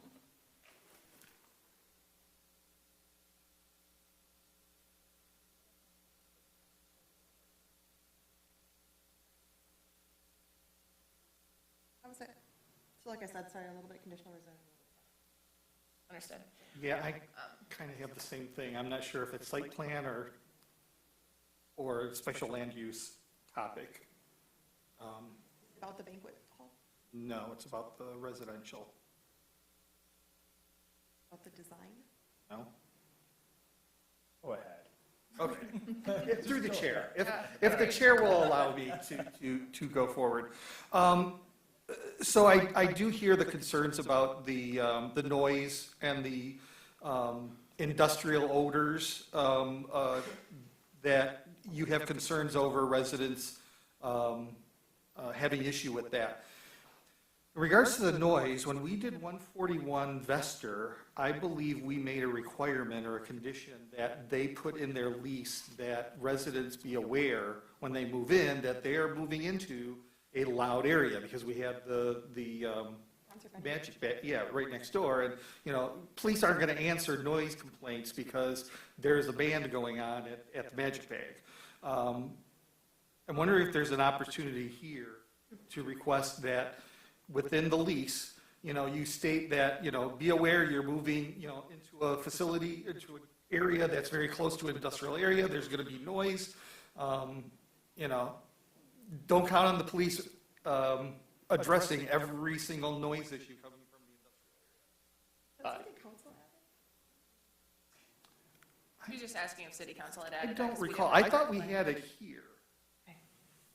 Is that something you'd be amenable to? Certainly, I don't think we'd have any objection to that. I think it makes sense. I mean, we certainly know our surroundings, and I think people that will be looking to rent there will know, I mean, it's kind of obvious, you know, what you they're would moving hope. into. Right, and we'll have noise attenuating glass and that sort of thing to help with that, but specifically for some of these, you know, externalities, which I understand the concern completely. I don't think we'd have any issue with having some additional notification for that. But, you know, we're looking at it as this is something that's kind of a unique spot.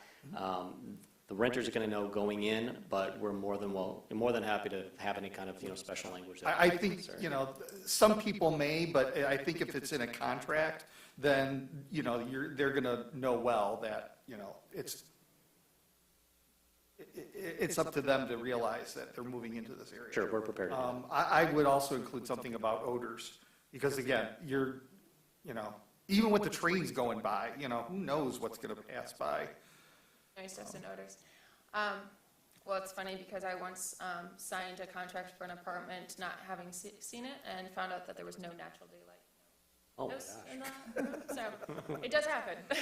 You know, we have to count for these things. But Councilman, if you would bring that to council, a sense that it won't be part of our condition for the PUD. Add it to the PUD.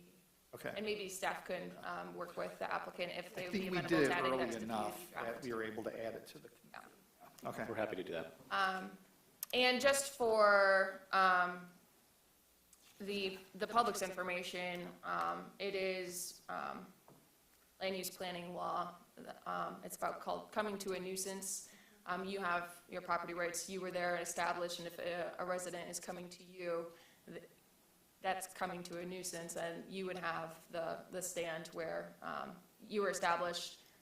Of course, that doesn't mean you don't get complaints, so I understand the concern, but legally, you do have rights, so I want to make sure that was stated.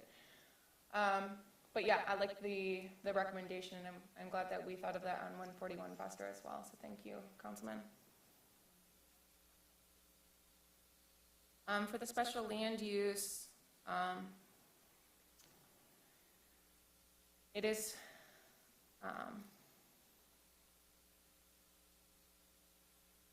actually doesn't stay in the special land use, does it? What the special land use is?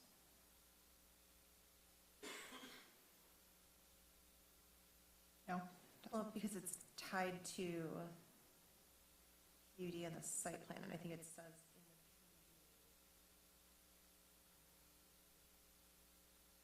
the PUD. I can get back to the PUD contract. It now talks about, not application. Through the chair, when we're looking for that, can I ask a quick question to the city? Okay. So obviously we have an issue with public notice is kind of showing up right now. And you know, and I do appreciate all the support that's come out tonight, Dennis. I also notice there's a lot of connections to either, you know, properties you own or people you've done business with in the past, or Robertson Brothers, the resident down in your other development. So how did we inform the public that this project was happening? Was it, you know, a certain distance of all businesses and residents? Was it only a certain distance of residents? Like, how did we do the public notice? I just want to make sure that we know how this got out, so that way, you know, for future projects as well, that we have everyone at the table who should be involved early on and here. Sure, yeah, so I can speak to that. So I just ran a really quick report through the GIS mapping service with the tax parcels that we use to send our public mailings through. So basically what we do is we follow the 15-day public notice hearing as required by the Michigan Planning Enabling Act. And that requires that we notify people within 300 feet. So that's all property owners, residential, commercial, industrial, everything. So we go on our website and we type in the parcels, whether it's one parcel or in this case 3 parcels, and then we type in 300 feet and it generates a buffer, and then you can download mailing labels and you can export it to a CSV Excel file. So I did run the report, and the 2 properties were within the buffer zone, so mailing labels were printed out. So I can't speak to why you never received the letters. I do apologize for that, but they were within the buffer zone, so not quite sure what happened. Okay, thank you. Just to add as well, we had 2 neighborhood meetings, and we usually go 1,000 feet, so I think we had probably 150 people we notified. notified. So they certainly would have been notified there. And how would you go about doing those neighborhood meetings? We did them on Zoom. Mailers? We did, yeah, sent out a mailer with the Zoom link, and I think we probably had maybe 10 people at them. But we did send out, it would have been well over 100. We usually go about 1,000 feet out. Okay, thank you. Thank you. Through the chair, as a resident who lives a block away, I did receive the Robinson Brothers mailer, but I never received anything from the city. 'Cause you're I outside might of the just, yeah, I 300. might just be right at the fringe of being outside of the buffer, but I got one, not the other. Okay. Yeah, through the chair, I just want to add off of what Christine said. We sent it to all owners and occupants. Sometimes there's a little bit of a overlap, they're the same thing, but oftentimes, they've been occupants and then somewhere else, maybe outside of Ferndale, outside of the state of Michigan. But we have noticed, I would say fully compliant all 3 times, what's that?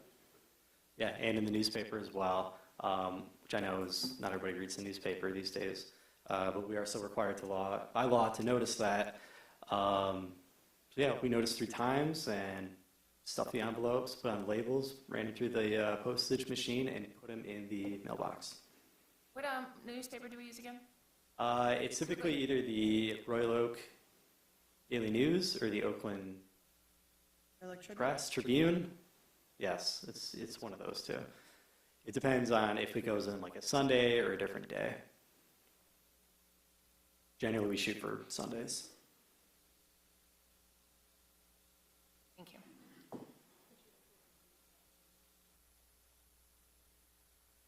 Yeah, so we were looking at the special land use motion, and it doesn't state the specific use that but we're reviewing the special land use application that states the event or banquet center. Is this specifically for that event and banquet center? Just verifying. And then in the PUD draft amendment, it states that the following uses are part of that development: approximately 30,000 square feet of commercial space and site amenities for approved uses permitted with the MXD2 as amended. Is the special land use that we're about to vote on part of that as amended? And if it's approved, the special land use is approved, then does that make that a permitted use within the MXD2? Yeah, I think that was the intent, is that the special land use, which first of all is a banquet hall, that's the exact term in our ordinance, so that's what they applied for, and that's in the SLU application. I apologize if it wasn't in the motion, we can add it in. But I do believe that was the intent of the PUD agreement, that the special land use would be as part of those other permitted uses. Thank you for clarifying. I'm not sure if we want to just make that a little bit more clear in the draft PUD language before it goes to council. And we might want to add that then to the special land use motion.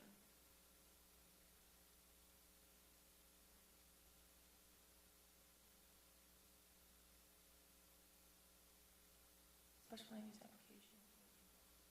Okay, that makes sense.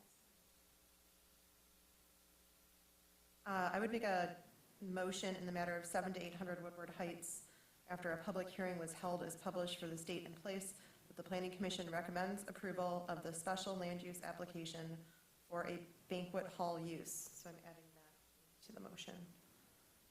To the City Council based on plans dated March 28th, 2023.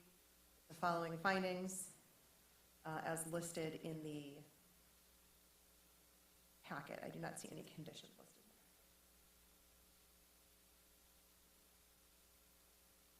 Or It's a motion by Baker and support by Brazen. This is a special land use. Special land use, yes.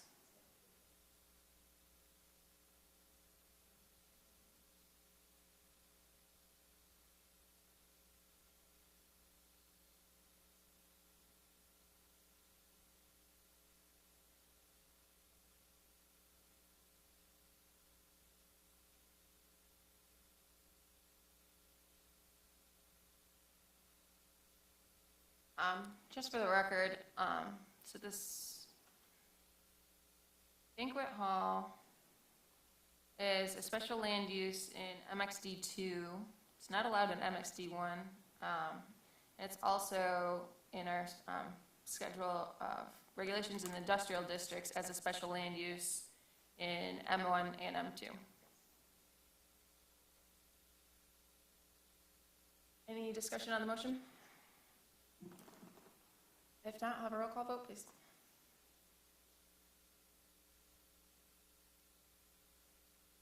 Commissioner Hagfors, Yes? Commissioner Kramer, Yes. Commissioner Azar, Yes.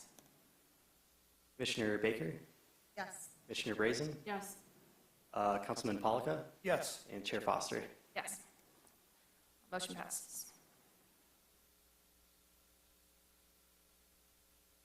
On to the site plan review. Do we have any questions on the latest site plan for our applicant this evening? Back through all my notes from last time. Through the chair, really my only address is again the signage for the one-way runer, but that's an easy add. I did have a question on the barrier free parking that came up, and apologies if this has been addressed at other meetings, but when you were going through your presentation, it looked like there were 2 barrier-free spaces in front of the apartment building. Those were just EV. Those were calling out the EV spaces, so we Okay. have multiple. Okay, sorry, I think you were, well, Yeah. There are so they're barrier-free EV. barrier-free EV, correct. So there's multiple Okay, barrier-free. sorry, I could have checked while, if I'm not mistaken.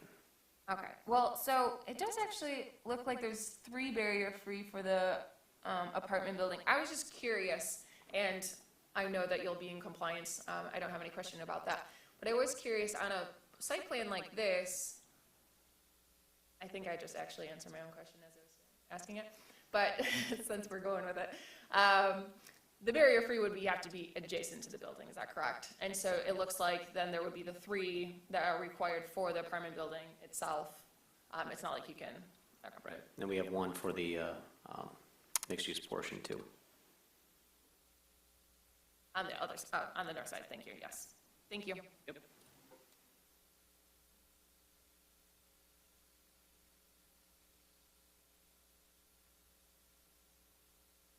I have another thought that I don't think is a good one, but I thought it might be good for discussion. And apologies, because I know we've had a lot of discussion on this item. But as we're talking about the traffic for the banquet hall, and that we have the one-way on the east side egress for the Woodward Heights, I think it would be confusing if it was occasionally changed direction, but is that something that can be successfully done and that we could use during events where it could be one way out at the end of the night? I know that this would, yeah, I'm looking at my traffic. I mean, Too confusing? Yeah, I think that would be too confusing. Yeah. I mean, obviously, if you have, if they have staff that is directing traffic, that's one aspect of it, but if the event doesn't have people who are moving traffic through and ensuring there's no traffic coming in, yeah, you can create quite a conflict. But I do think, though, I mean, if we're talking about an event, I do think what's going to happen is, I mean, your guests come at the same time. It gets to a point of the night where everyone's going to leave at the same time, and they're probably all going to exit the entrance they pretty much came off of. So. I know there would be other considerations such as the parking there, but I again think it could be backed in parallel or what kind of parking is that? Angled parking? Yeah. Back in angled parking if that were the case, but looks like that's not a winning idea for anyone. All right. Okay. Any other questions on the site plan?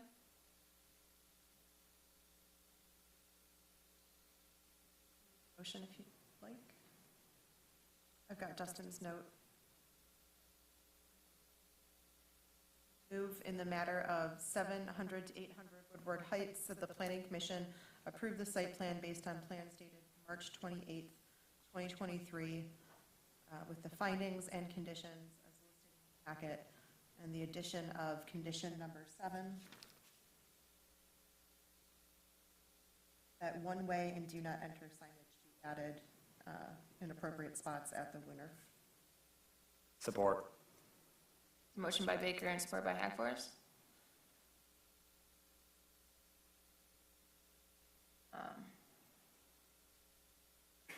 I'll just say, in addition to what I've said henceforth this evening, I think that the activation on all the work and the uses at Woodward Heights, I think makes a lot of sense. It's really the residential portion in the southern piece of this property that I have issue with, especially as those are, it's closer to the Drayton and, or Myrtle egresses. And some of the issues that have been talked about already this evening.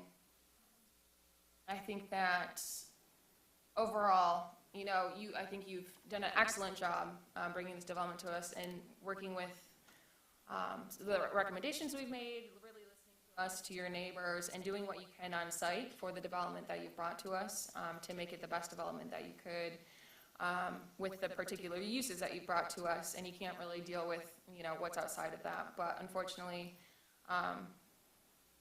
it is right next to, you know, light industrial zone, and I think that residential next to that. And I think that there's, you know, you've done a great job working with an odd site that has a lot of area that you can't quite develop on, which makes it difficult. But similarly, I think that that makes up for some complications that make it difficult for me to vote yes on this project. So, but. Through the chair. Also, I'd like to commend like the great amount of work that went into this. I'm very excited about using the edge, everything along Woodward Heights, and I see huge success in there. My hesitation has always been residential, and I don't believe that it belongs in this area as close as it is to the industrial.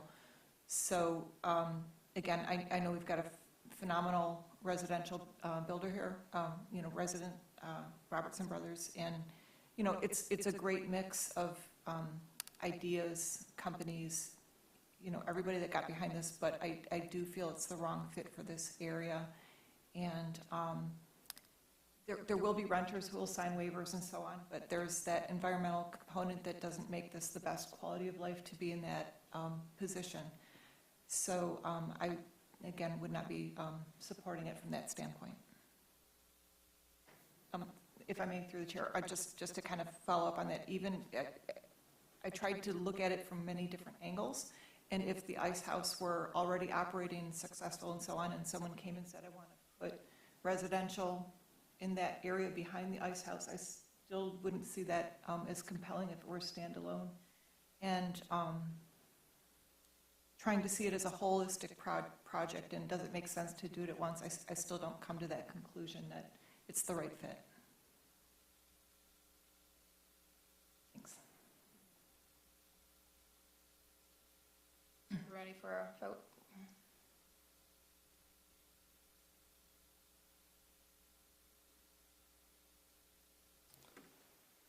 Commissioner Baker? Yes. Commissioner Brazen? Yes. Councilman Polika? Yes. Commissioner Hackfors? Yes. Commissioner Kramer? Yes. Commissioner Azar? No. And Chair Foster. Before I vote, can I continue discussion? I have a don't know. question. I don't think you can, No? not in the middle of a Question's been vote. called. Yeah, Sorry. no. Motion fails. So that does, You could make another motion if you Well, so move it I- again if you want. I have a question for whoever has the answer. Since this does not go to city council, if city council, The site plan doesn't go to city council, I mean. sorry, yes, so the three motions prior to us will go to city council, and they'll make the final approval or disapproval. However, the site plan lies with us. And so if they, how does that work? So Kyle and I talked about this earlier, and I was actually texting the city attorney, who's on silent, so he's not really responding, but he responded a little bit. I think Kyle's seen before that city council has approved site plans, which seemed weird to me. I was going to implore you guys to somebody vote yes, so that we'll address that and let council decide. If not, I guess council could view the other things, make a recommendation for yes, and then probably send the site plan back to planning commission. So from a staff level, I would say, I would say vote yes, and then let council be the decider. They're going to be deciding the other things anyways. But I think they would approve the other three, and then probably kick it back to planning commission to say reconsider. Through the chair. I would think, I don't know. Yeah, I believe that is what happened when we did receive site plan approval for a project that planning commission denied. This was when Mayor Dan Martin was on planning commission, so it's been a while. You guys declined it, denied it. It went to city council. We approved it, and then it came back to planning commission, and because council approved it, you decided to approve it. I'm trying to remember what the project was, probably like 6 years ago. As the motion, I don't want to do this to the applicant, but, or us really, for that matter. I was gonna ask for maybe another motion to table perhaps. How would that result in something different?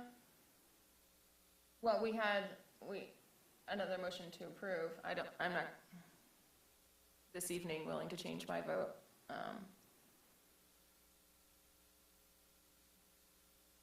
Do we have to make a motion to approve again, or can we make another motion Make a different motion if we to don't think the motion postpone to to a approve is. future meeting?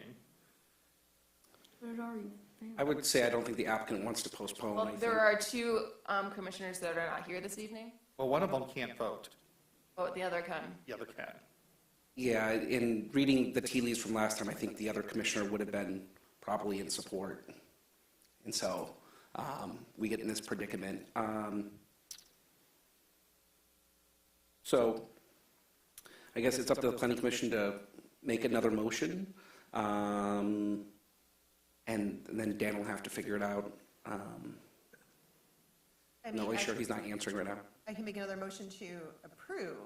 I guess if I made a motion to do something different, it's going to result in the same outcome in that it's an extra step for the applicant. I guess I'm not sure what it would look different going to council is what you're saying.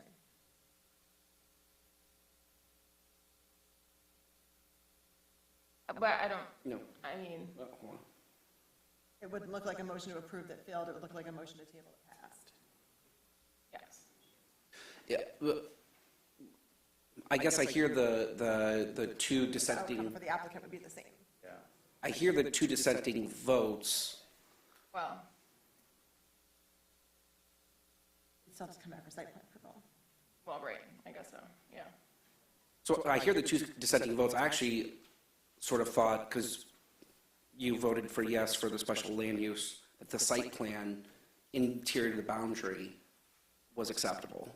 But the PUD, the surrounding benefits were not. So focusing on the site plan, I actually assumed one would have said it was inappropriate, it's parked, it has all those things.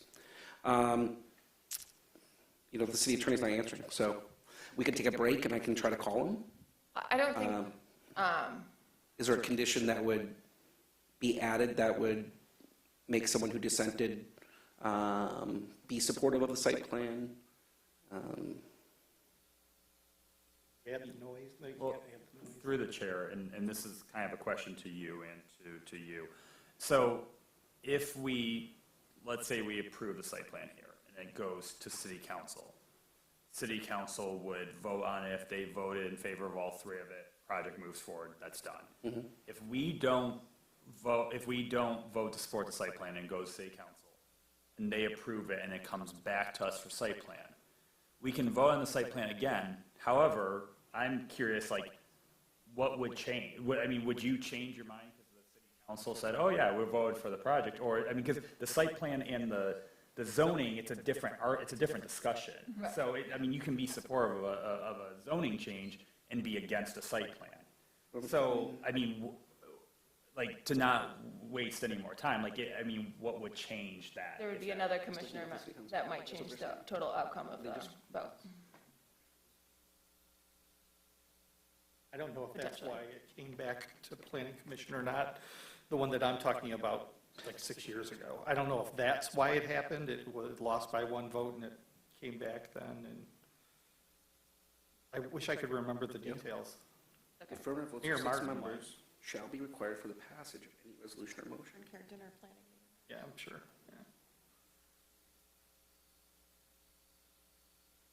yeah. Through the chair, to answer the question, what might change? One of my biggest concerns with the site plan itself is the interface with Myrtle and East Drayton. So by merging those two uses that are dissimilar, potentially impacting the traffic and the operations of the businesses there, and potentially taking pedestrians into an area that is less safe, or else pulling people into the site from that side, that is a huge thing that if it could be fixed, which I'm not offering a solution, but a really clear separation at that eastern boundary would make me more confident that the site plan was less impactful. A detriment to both uses, so just to put that out there.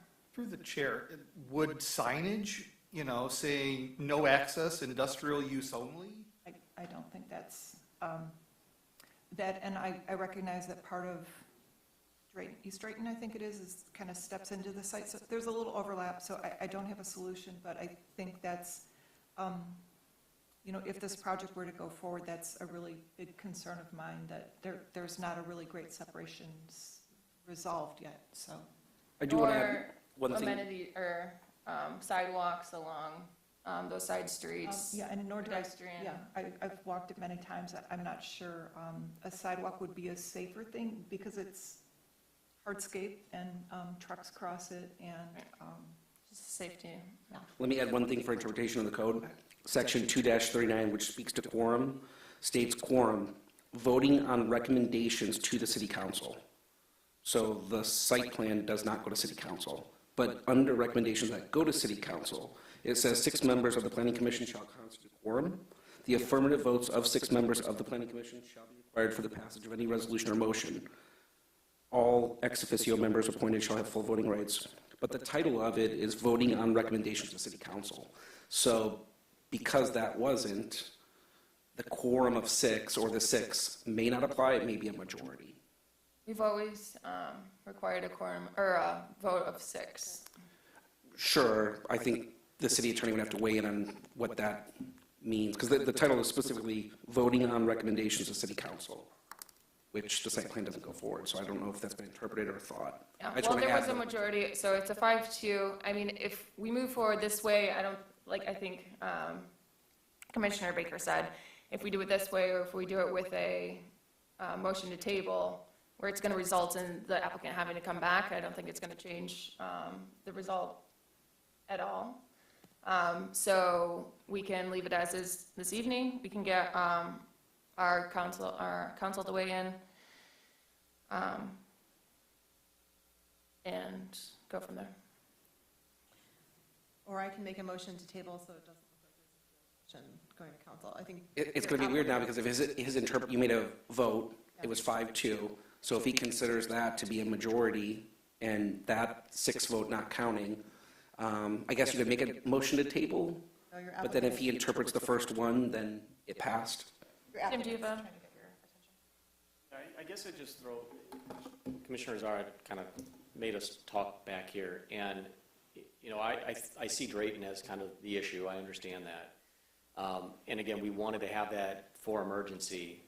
We're willing to put up a emergency access gate if that's something that can kind of move things forward at this stage. Then you wouldn't have your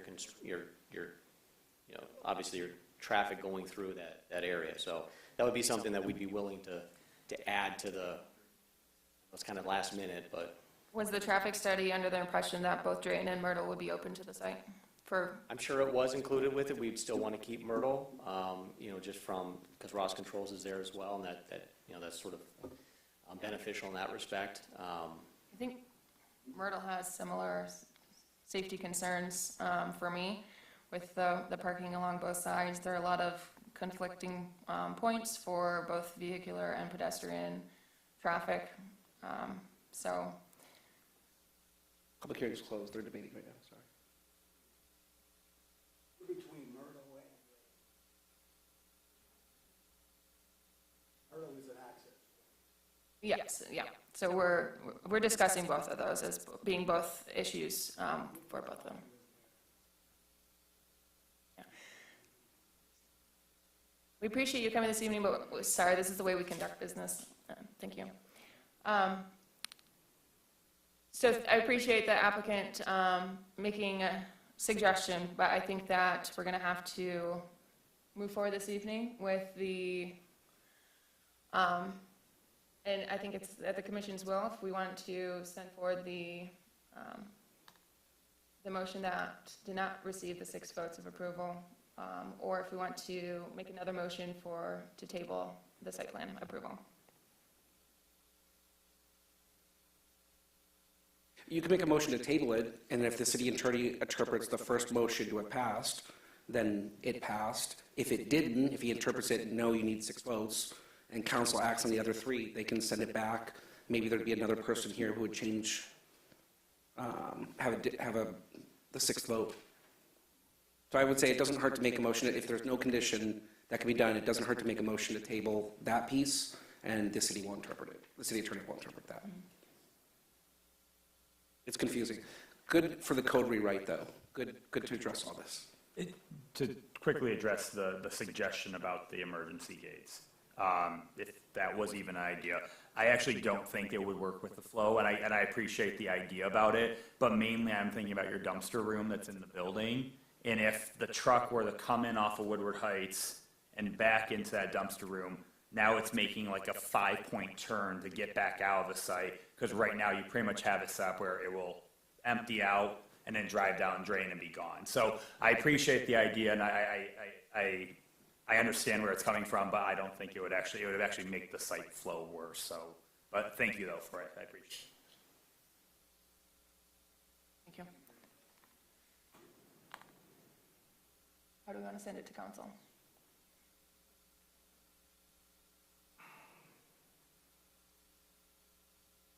What are my options? So we have the motion that was voted on was a motion of approval that fails, is that the right terminology? Well, That's the question on the table. Well, We're talking about the site historically, plan. traditionally, we would consider it as, it did not receive the 6 votes that we count as needing to pass. Did we want to take another vote for a request for council's recommendation on the site plan? Don't think so. Okay. Although, I think we'll get the feedback from the council with their discussion on the 3 items, the rezoning, the PUD, and the site plan goes along with the PUD, so the council will discuss it as a package. The site plan and the But I think PUD have to go together, right? The other motion that we were discussing as we might propose would be to table the site plan for future discussion and approval, rather than going to city council as an approval that did not receive enough votes to pass. Okay, but we're already sending the PUD and the rezoning to council. Correct. That didn't pass. Correct. Correct. Special land use. And the special land use that did. So why is it, why is it an issue that we're sending the site plan along with the PUD that hasn't been approved by? Oh, it's not. We're just wondering what your recommendation would be if you want to have the approval without enough votes to pass or a tabled site plan, because it is the planning commission's purview to approve the site plan or not? I don't think we need another vote. I mean, it's, yeah, I don't think it'll matter if we take another vote. Let them figure it out. Because it all has to go to council anyways, and they're gonna know that you already voted against the recommendation, Okay, all right, or the approval, I'm sorry, voted against the approval of the site plan. okay. All right, well, as long as you're okay with that and you have the information that you have, do we know when this will be going to city council? We don't have a date certain. Does that need a public hearing? Mhm. Yeah, so the soonest we can get there is probably about a month, if we noticed in the next couple days. Well, the 24th would be the next council meeting. You need 14, The 24th of April? Yep. Probably. So right now Probably. you have 19 days. It would be really tight, or the first one in May. Which would be the 8th? 8th? well, I, through the planning commission, would recommend that staff do what they can to make it to the city council as soon as possible. I know that the applicant has been before us a number of times, has made a lot of effort on this development, has, I'm sure, spent a lot of time and money on this project to do a great job for the city of Ferndale for the proposal that they thought was best suited for this development. And I'm sure they'd like to go to council as soon as possible. Of course, please work with them and. Was there an action letting the previous vote go, no We're tabling? gonna leave it. Okay. So we appreciate all the work everyone has done, and we look forward to hearing how the council votes on the. And I'll update the planning commission tomorrow on what the city attorney said for the vote, the 6th vote. And if it did fail, we'll figure it out. The 24th is going to be a very long council meeting because we have the public hearing for the budget. We'll make sure yours is first.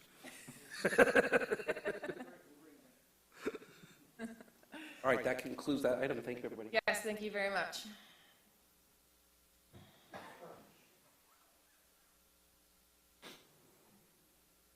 Thank you for all of you who have come, and to the applicants. I'm sorry?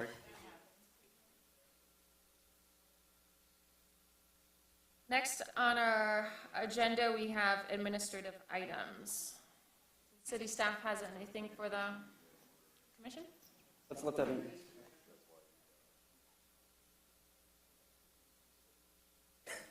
Oh, and You guys- sorry, you guys can step out. one more thing, can we make sure that we have information from? We're talking. Oh, perfect, thank you. Yeah, you guys can step out and talk. All right, staff updates. I think I will leave it to Chair Foster or Councilor Pollica to talk about the RFP rewrite if you would like to, where we are.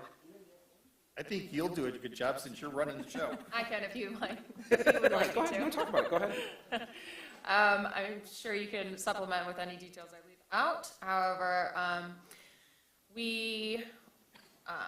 for the zoning RFP, we received proposals last week, whenever it was, at the end of the due date for the RFP. We had 5 proposals, and the RFP committee is currently reviewing them. We will meet tomorrow to go through and discuss those proposals further. If anyone is curious, I can go through who has submitted, or we can move on. And we will, by next week, be voting for the proposals so that we can move forward quite quickly with the preferred consultant to continue working on our master plan. And then would we go to the city council, maybe also on the 24th agenda for approval of the team for the zoning, or would we go next month? Could we go to May 8th? Maybe. So just a little background. We received 3 local proposals from the typical planning firms you probably could think of. We received 2 out-of-state ones. There's a steering committee made up of the DDA director, the communications director, the zero waste coordinator, assistant to the city manager, myself, Kyle and Christine, and Chair Foster, Councilor Pollica. So there was a lot of information. We were going to review them last week and maybe approve them just in a meeting, but then we realized, they submit 30 pages and you got to read through each one. So we're going to have a meeting tomorrow to go through them, and then we've provided a matrix to rate everybody. Questions for us will be due tomorrow if the steering committee has any questions for the RFP respondents. We'll get the answers back by Monday, and I think we're meeting Tuesday to hopefully select. So hopefully Tuesday we'll know who we're selecting to move forward or recommending council. Wait a minute, what are we talking about tomorrow? Tomorrow we're going to run through them. Oh, gotcha. And actually talk about them, talk out loud, and formulate any questions we have for the respondents to get back to the committee on Monday. Okay. And then the voting will come Tuesday. Okay. Then I'm No later ahead. than Tuesday. Then I'm ahead of my work. If you've reviewed them, you're really ahead. Because I think some people probably wait until tomorrow morning to. I've already rated them. I see a smile. You've already graded them? I've read them and rated them. I thought that's what was due tomorrow. That's where we are. I think that's all of staff's update. We're excited for it. Thank you. I had one thing that I wanted to bring up, and I cannot read my notes, so I think we'll just move on. Oh, I was wondering if either you or Christine wanted to update us on any of the highlights from the APA conference that you recently attended. I'm going to let Christine do that. I'm going to let Christine give some updates. It was great. And then I want to talk about what we have submitted for Planning Commission for next time. We have 3 items. Hi, hello everyone. So this was my first conference ever in my whole professional career, so it was very exciting.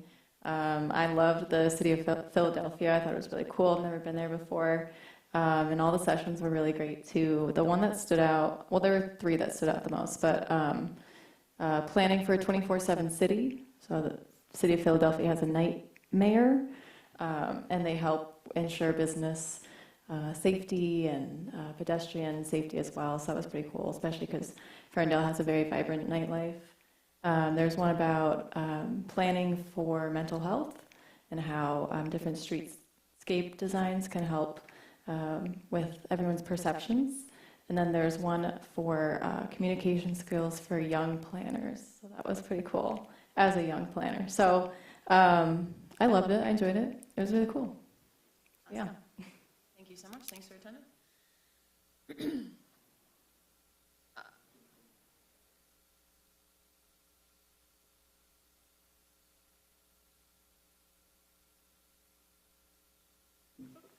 Yeah, so we do have a couple projects at the next meeting related to Bermuda Street and Iron Ridge. As you probably know, Iron Ridge is that big development that straddles the Pleasant Ridge and Ferndale boundary.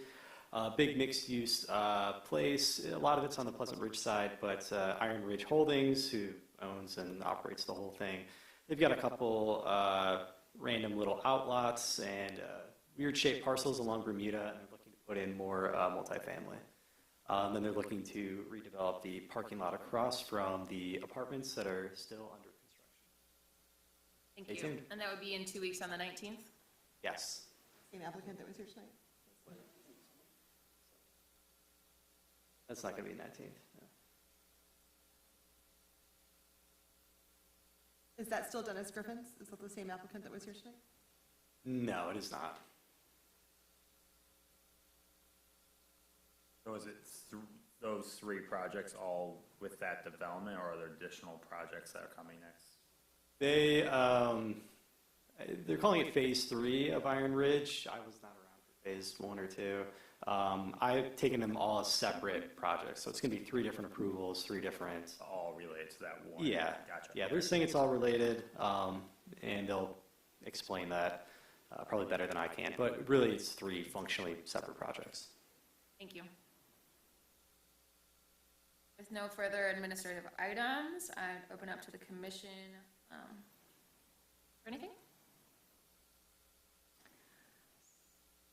I had a couple things. So I knew We didn't talk tonight about the PUD request for variances, but one of those was the contiguous open space. And I believe that is something that we've seen a few times where we need to provide a commission, what's it called? Where we waiver, thank you. Oh. Sorry. Sorry. Yeah, so we waived that requirement, I believe, on a few projects. And so I just wanted to make note of that and say that, especially on a project that is this large, actually that might make it more difficult to have that percentage of contiguous open space. But I wanted to note, as we're moving forward with our zoning update, that will be something we want to look at. I see Kyle approaching with a comment. Yeah, this is obviously a recurring theme, and I know, especially, I believe it was Commissioner Kramer has brought this up, like, what is this, why do we have this, what is it actually for? It's a requirement, it's part of the schedule of regulations, so it's really not easy to waiver. I mean, we can do it as part of the PUD, but I don't think there's a way we can just snap our fingers and do it for a site plan. So yeah. Sorry, so I misspoke, we haven't actually waived it before? I think we have, like, we did it with 141, but that was a PUD. Okay. It was waived, I think it might have been part of 965 Wanda when they went to the BZA. So it is something of an issue, and a lot of people are able to comply with it. Sometimes if there's balconies, that really, really helps them. So that's why multiple families have been able to deal with it. But in my time here, I've noticed that it is a recurring thing. So when I meet with developers, before they've even submitted anything, I bring this up and I say, like, please, for the love of God, design with this in mind, because it's like very difficult after the fact if you don't. So I've definitely been pushing applicants, but I think as we go through the RFP process, it is something we will review. You know, both its intent and maybe how we can make it all easier for each other. Just a follow-up question. So, but no one here today can answer the question, the intent around the contiguous. I suspect that at its very least, it's just to add guaranteed green space to a project. I think maybe above and beyond, it's supposed to be an outdoor gathering area for the people who either use or live at the project. But the ordinance doesn't really require any kind of amenities or anything beyond that. So it seems kind of silly to me to have a, 100 square foot patch of grass and say, this is your spot to hang out, So I think it's something we'll have to review. Through the chair, though, but it should be contiguous space, not aggregate space. That's the idea. Sure, yeah. Yeah, so you're not having 5 feet here, 5 square feet here, 10 square feet here. Count all your parking lot islands. Yes. Yeah. Yes. But you do. But you do. Which is, I think, the issue. That answer your question? So I think Commissioner Kramer's point is a really excellent one or question rather, is what is the intent? And this is something that we've talked quite a bit about around the zoning ordinance, and, when we're questioning different rules in it or whatnot, like, what is the intent behind that? And I think some zoning ordinance speak to the intent of different sections really well, and I want to, and some of the applicants that, I actually did review some of the examples that they provided, and some do a really good job of speaking to the intent of why something isn't, and I think that was really helpful to not only the commission, but also to city staff, and not just current, but, future. If we're looking at this in 10 years, we're not going to remember why did someone put contiguous land space. So as we move forward with the zoning proposals, I want to make sure that we're considering that as a really important part of the zoning ordinance. Also, I was thinking, we have like timings for, public hearings for the applicants to come up. And I know that we've talked in the past about potentially limiting the time frame of specific items, potentially.